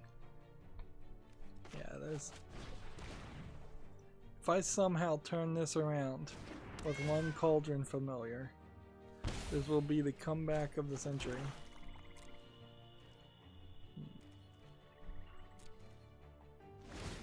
We have a game on Steam here called Artificial Extinction. It says it's a strategy RPG game. To me, it looks like it may be a mech military game. Seems like you're doing a lot of different things, but it kind of feels like it's maybe an asset flip nothing game too.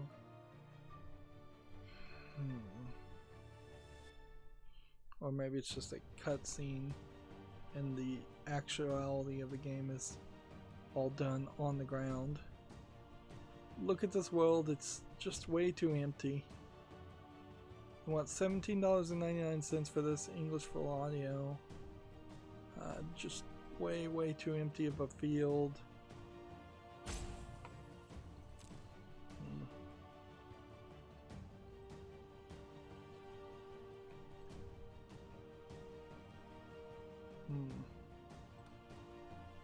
Interesting, I'm not sure what the...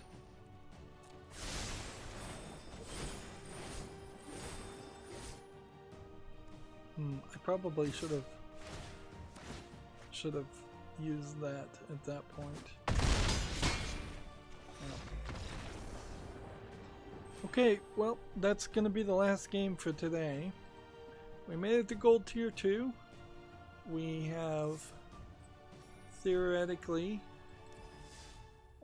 15 days to get up to the tier above gold, which would be platinum tier, which would be very nice.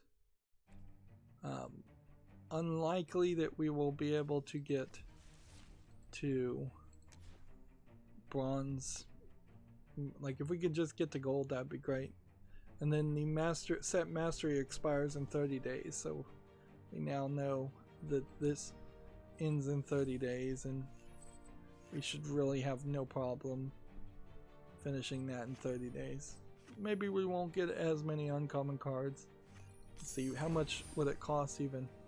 It would cost the 250 gems more than it does to unlock mastery by default to jump up to level 90 from where we are, and you'd get 600 gems back and some other things. A lot of the other things, though, not super useful. And then you still can't cancel this.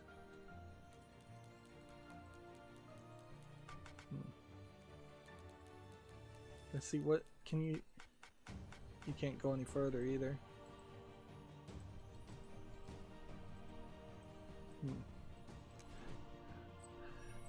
Apparently there's a back button hidden over there. Alright, let's finish this last collection of games. We may actually only cover the last half of these games too. TechRaptor has a review for Half Past Fate, which looks like it's an interestingly animated kind of RPG, Stardew Valley, maybe a visual novel type game. They gave it a 7.0. Half Past Fate is a sweet, complicated tale, perfect for those who want a few hours of heart and soul and not many puzzles. Pros are lovable, diverse characters, which I don't know really how to take that nowadays with so many SJWs using diversity as a positive when it should be a neutral at best. Yeah, it should be neutral, period. Intricate plotted narrative, easy gameplay mechanics. Cons are no puzzles, no real challenge, and a short 4-hour runtime. Yeah. Like, instead of calling them diverse characters, you could just say lovable, interesting characters.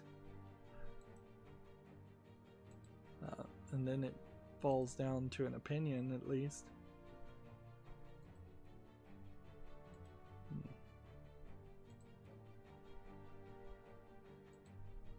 Let's see. Gamatsu has an article here. Hifu Boyankyo for the Switch launches March 19th in Japan.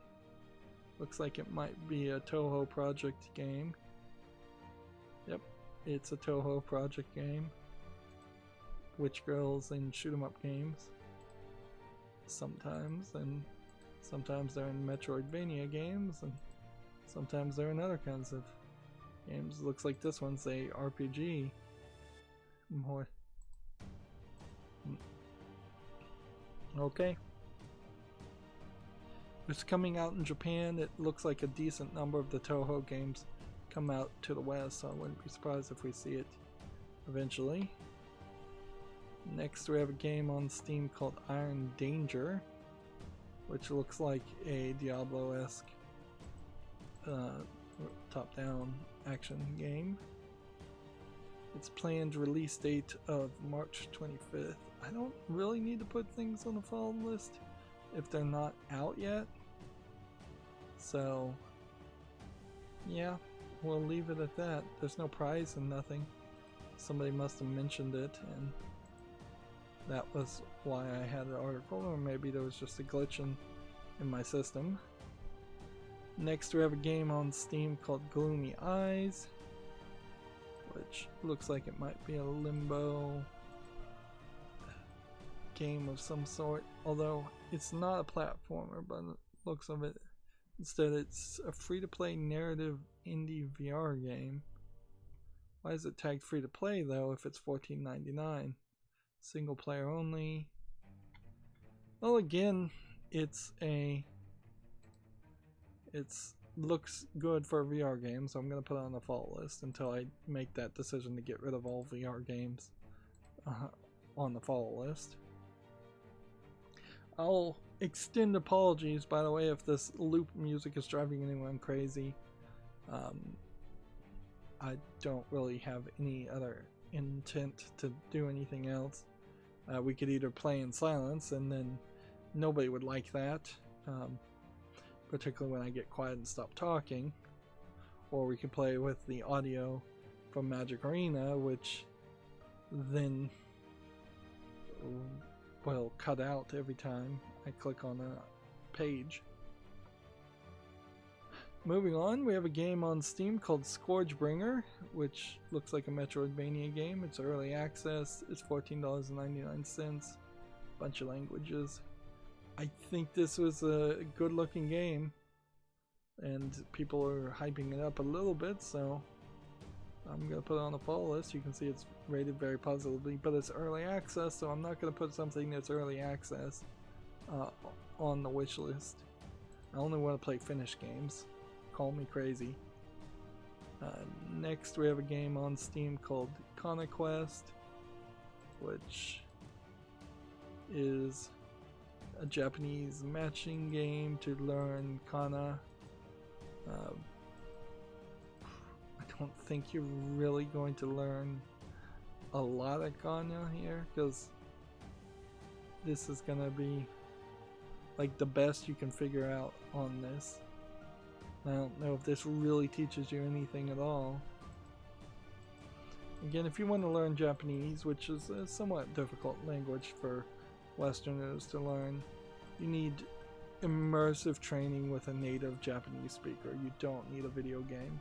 Particularly a video game that wants you to pay $14.99 and has a whole bunch of languages on it. So, yeah.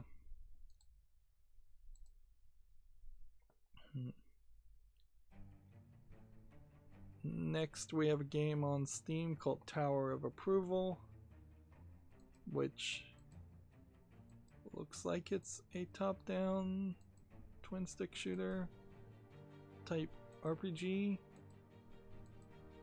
Looks like it's kind of, they're calling it a roguelike. Guess that might be right too. Feels a little high action. It's $17.99 and it's English and Japanese. What's the review? There's one user review. This probably isn't something worth putting on the follow list, because I don't recognize the developer, I don't recognize the publisher. There's a ton of JRPGs out there that in every way would trounce the way this looks. But in all fairness, I'll put it on the follow list and just see if there's a massive following that pops up and this is just a new hit thing in Japan and I haven't heard of it yet. There are other games by this developer in this bundle that I've also put on the wish list, so I don't think they're just doing a low effort con job here. Let's see. Next we have a game on Steam called Grave of the Petrified, which looks like it's a VR horror game, walking simulator. I think in particular VR horror games are not something I'd want to play. It's really dark screenshot syndrome, bunch of statue people. So you're just in like Medusa's lair or something. It's free, so check it out if you're interested. If you have VR, it's English full audio. It's probably fairly short. It was achieved using photogrammetry, made in 10 weeks. That really doesn't mean anything. And there you can see Medusa. So he took photos of something and then rotoscoped it, I guess, is what he's saying, into a VR game. I don't really see an appeal of doing a lot of scenarios where you're fighting or fleeing from a Medusa creature. That's kind of silly. Like, sure, in Assassin's Creed Odyssey, where you're doing the general Greek-Roman mythos, you'd want that to be one of the missions, but I wouldn't want it to be the main focus, because it's a pretty straightforward story. Anyways, next we have Postscriptum CTG collectible token game, which looks actually a little bit more nicely animated than you would expect, but it doesn't zoom in as far as the little models that you're playing with to give them any like stats or anything. So I don't know how you actually play the game without any numbers or stats or anything. You're just gonna memorize it. This is early access, $14.99, English only, single player and online PvP. It does have something interesting, but it very well may be just a tech demo. So I'll put it on the follow list. I'll be generous. Doesn't really hurt me to have too long of a follow list, although then I have to do a follow list cleanup at some point. Next we have a game on Steam called Hidden Through Time, which this is like a Where's Waldo game, I believe.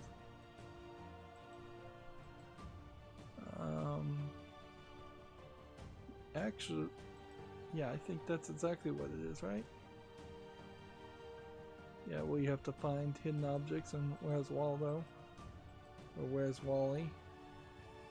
So you click on something, then you click on the thing you find. And it has a editor where you can build your own collection of things. Interesting. Well, this is rated very positively at $7.19. Single player only. Is there a way to publish the things you create? Not sure. Create and share worlds. And you'll, yeah, that looks interesting enough to be on the wish list. Like, I'm willing to play one, maybe two Where's Waldo style games on Steam, and then I'd probably go, alright, this is a game like the Hidden Object game series that I've played enough for a lifetime. Next we have a game on Steam called Labyrinth, The War on Terror, which looks like it's a card game of some sort. It seems like it's a little bit complicated and probably based on a real world card game, which probably means that you would only really want to play it if you knew how to play the real world card game. $12.99 early access, English full audio. I don't want to immediately dismiss this just because it's political. It looks like it's an actual game that is at least moderately polished. So I'm going to put it on the fall list. We'll see if it comes out of early access at any point. We'll see if it maintains this mostly positive review, and then I'll reevaluate and still probably reject it for being potentially too political. Next we have a game on Steam here called Neon City Riders. Take note, I have not run into any adult games at all, and I feel fairly confident I won't. It'll probably be until maybe this Friday, but probably next Friday, that we see any adult games allowed on Steam. Neon City Riders says it's an RPG, and I guess it is, with just some really weird animation and cutscenes in between it, in between that part. Yeah, it still doesn't quite look far enough away from an RPG Maker game. Let's see, but I'll be generous. $19.99, English and Spanish Latin America. The on-map beat-em-up ability does kind of save it too. So I'm gonna put it on the fall list, and we'll see if we get some reviews off of it.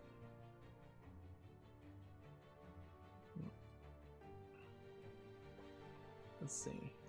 Next we have Million Dungeon, which looks like it's just a match 3 game. Looks like it's probably a Chinese match 3 game. If it is a Chinese match 3 game, it's at least nicely animated. Early access, $9.89 discounted, English and Chinese. It says it has full English and full Chinese language. A better looking game though than a lot of Chinese games, so I can't complain too much about it. Still not good enough to really make it to the fall list though. Very few Match 3 games would. Next we have a game with some Asian characters, and it's called Brightbird, which I suspect is a Chinese platformer adventure. They're calling it an RPG puzzle game. They want $7.99, English and Chinese, yeah. See if we can jump through the trailer and get any more bits of information about how the gameplay goes. Looks like you're mostly just walking. But again, nicely animated. Like, nothing to complain about that animation. Now, perhaps the subjects that are animated are going to constantly be repetitive, because we're going to just have Chinese, imperial, ancient Chinese art style over and over again, and so that's a potential problem, but otherwise everything else is fine. Next we have DJ Max Respect 5. It's a rhythm game. It seems like they have a tie-in with League of Legends and some other things, if I was to guess, because that was Jinx from League of Legends and the animated scene in the background. And here's some pop stars that I don't recognize. This is rated very positively. I guess this is where rhythm games went. The Asians embraced them heavily, and I imagine mobile games and mobile versions of things like DJ Max Respect have been coming out for a while. So if you want the complete edition, you need to pay $71. If you want the starter version, you're paying $40. Well, unfortunately I just have no rhythm, so I would get no respect, as it were. And then you can kind of tell that they didn't do a lot here to make this look better on widescreens. I don't know if there really is too much you could do. But yeah, if you like rhythm games, DJ Max Respect is there. I'm going to pass on it because I'm not going to be able to play it. And it would just be a pathetic attempt. Next we have James Paris and License Ni Control Education Definitive Edition. So this is a point-and-click adventure game by default, as far as I can tell, in Spanish. Spanish full audio. And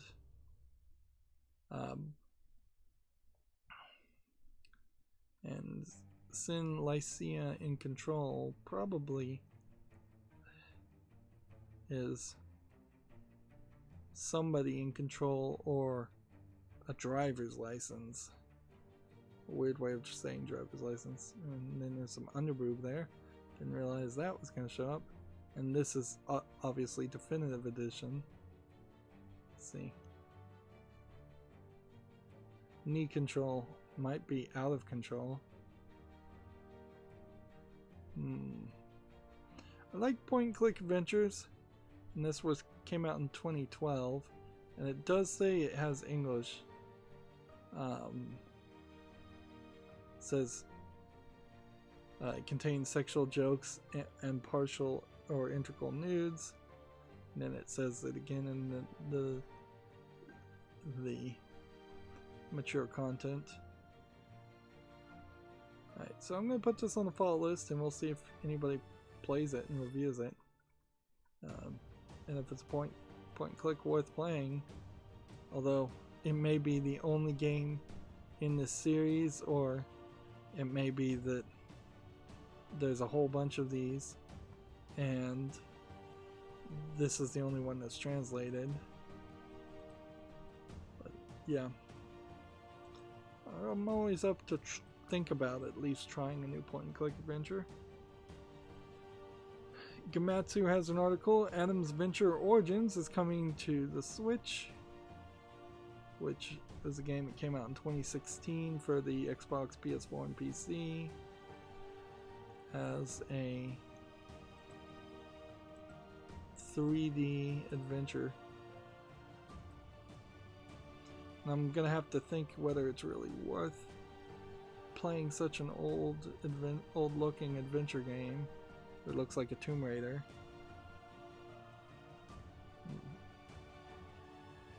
But yeah, I'm not gonna get around to playing like the last Tomb Raider game anytime soon at this rate, so might be interesting.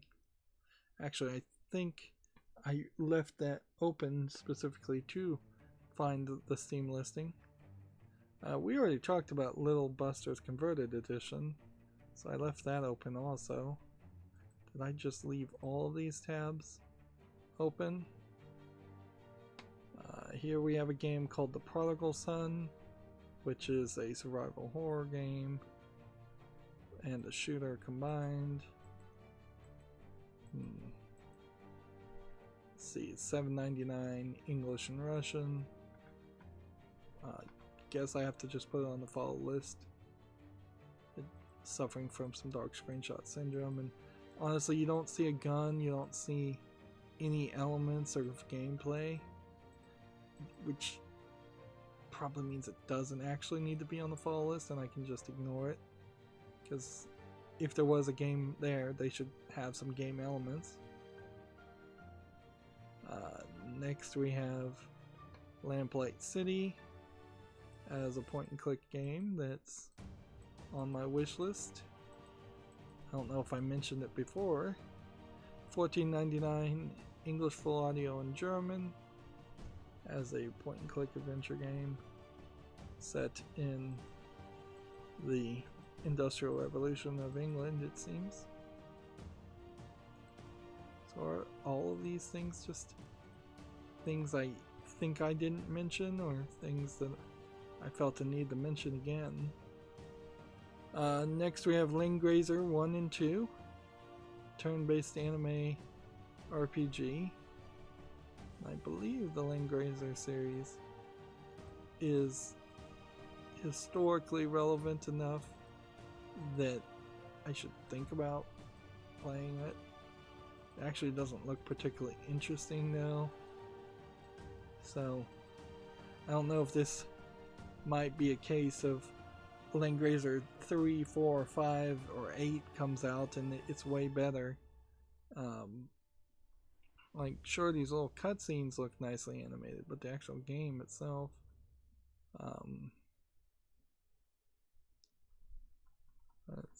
so guess I'll just, because I don't want to really make a decision at the moment, I'll just put it on the follow list. I think there was an anime called Langrazor, also Langrazor, whatever, however you pronounce it, and maybe the anime is what's sticking in my head more than the video game. There's certainly a thing you could do with JRPGs to make a short storyline based series out of it instead of a 200-hour experience of grinding. Next we have a game called Intellici. I don't know why I didn't curate this game out. It looks terrible. This looks like just a low-effort Russian troll game.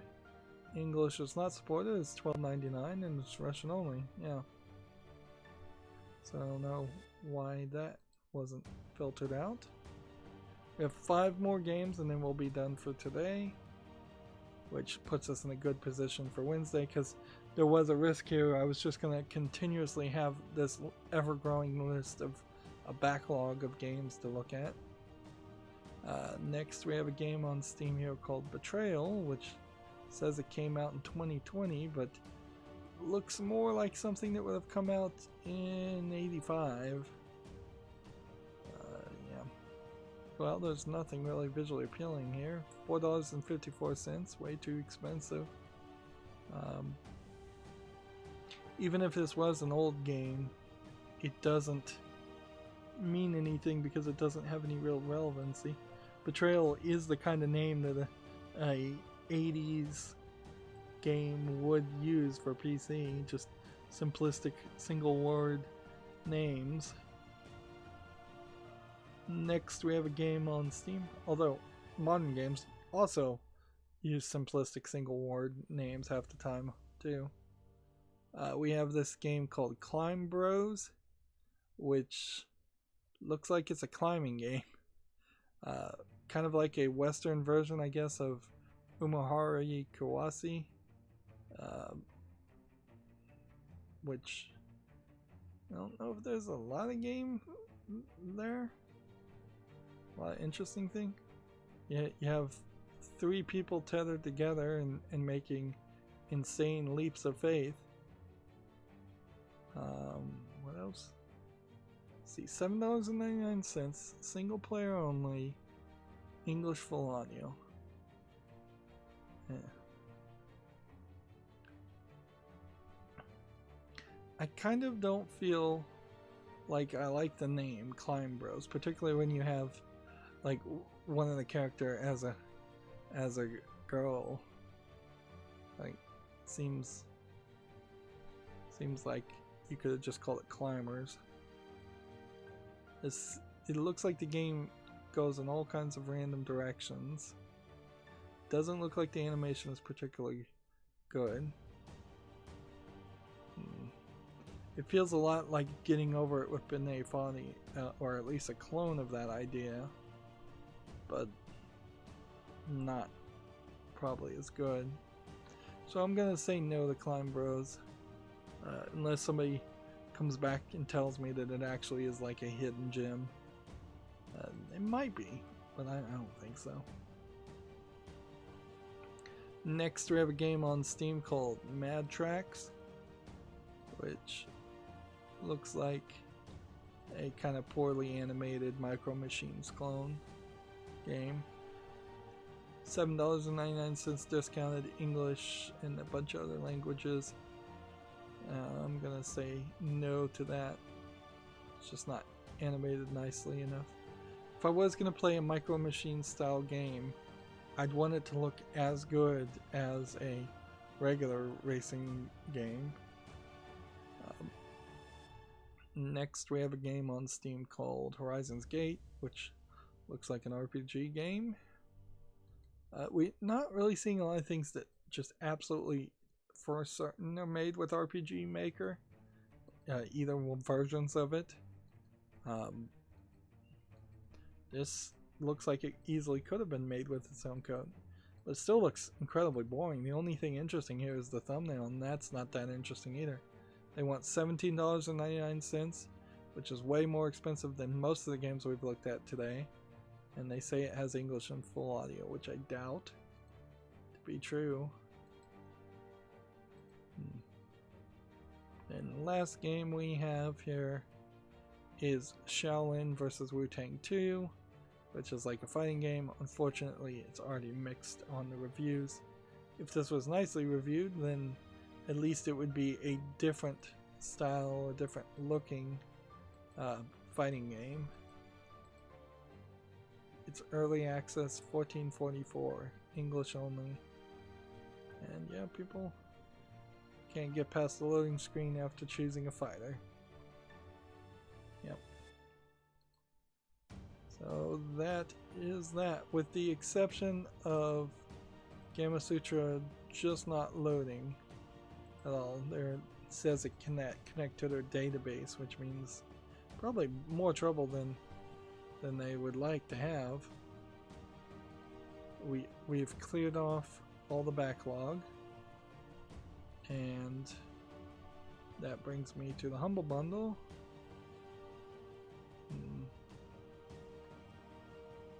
Which, I'm looking at the bundles. We have a Just Drive bundle, I think we already talked about, and I don't think we have any new bundles at all. Okay, so then that brings me to my Twitter feed, and we'll just go down my Twitter feed and see what's new. GDC Twitch talks began on the GDC Twitch channel. Oh, that's where you're gonna watch it. That was a minute ago, so perfect time.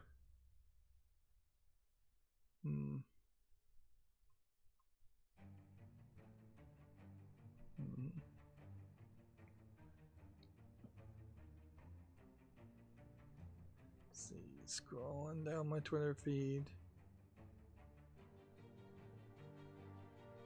Drinkbox Studios is giving away keys on their Twitter feed for Guacamelee 1 and 2, although I bet all those keys have been collected up instantaneously, so because they did that 8 minutes ago, and 10's less than a second a bot grabs them, and there's really no way around that.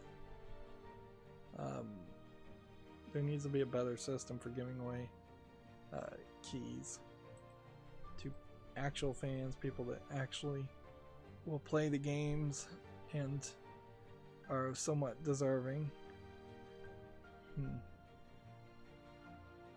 Yeah. And I lucked out because I'm just right about now starting to have spasms in my back. Shift status 52 minutes says they're putting out changes to increase stability throughout the day. This may cause disruption and affect matchmaking and gold key redemption, but they're working on improving things. Gears 5 will be optimized for the Xbox Series X. I thought everything was either going to be optimized or nothing needed to be optimized, was the selling point that they were making. They're going to talk out of both sides of their mouths, almost certainly. Some games are going to come out and say they're optimized, where other games are going to say, well, they don't need to be optimized, they just run better by default. Borderlands 3 campaign DLC Guns, Love, and Tentacles, the marriage of Wainwright and Hammerlock, as the first 13 minutes of gameplay, according to Gamatsu, if that interests you.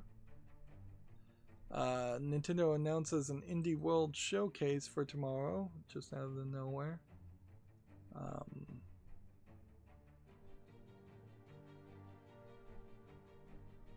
Let's see.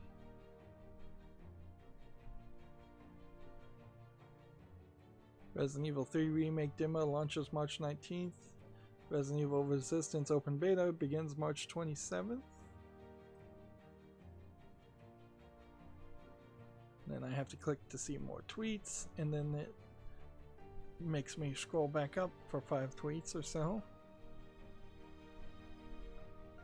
Animal Crossing New Horizons is getting reviews on OpenCritic, and it is being reviewed as mighty.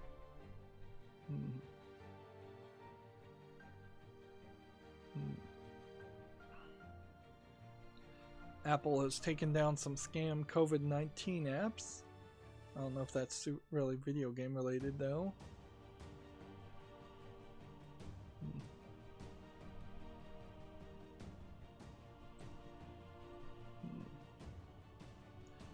The maker of the Sunstone comic series, which is an adult BDSM comedy, has tweeted out PDFs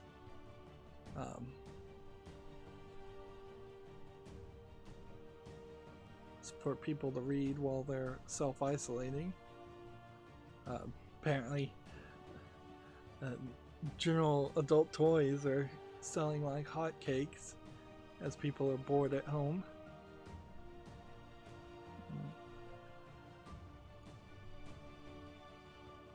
That was a separate story that I had heard. Again, not very video game related.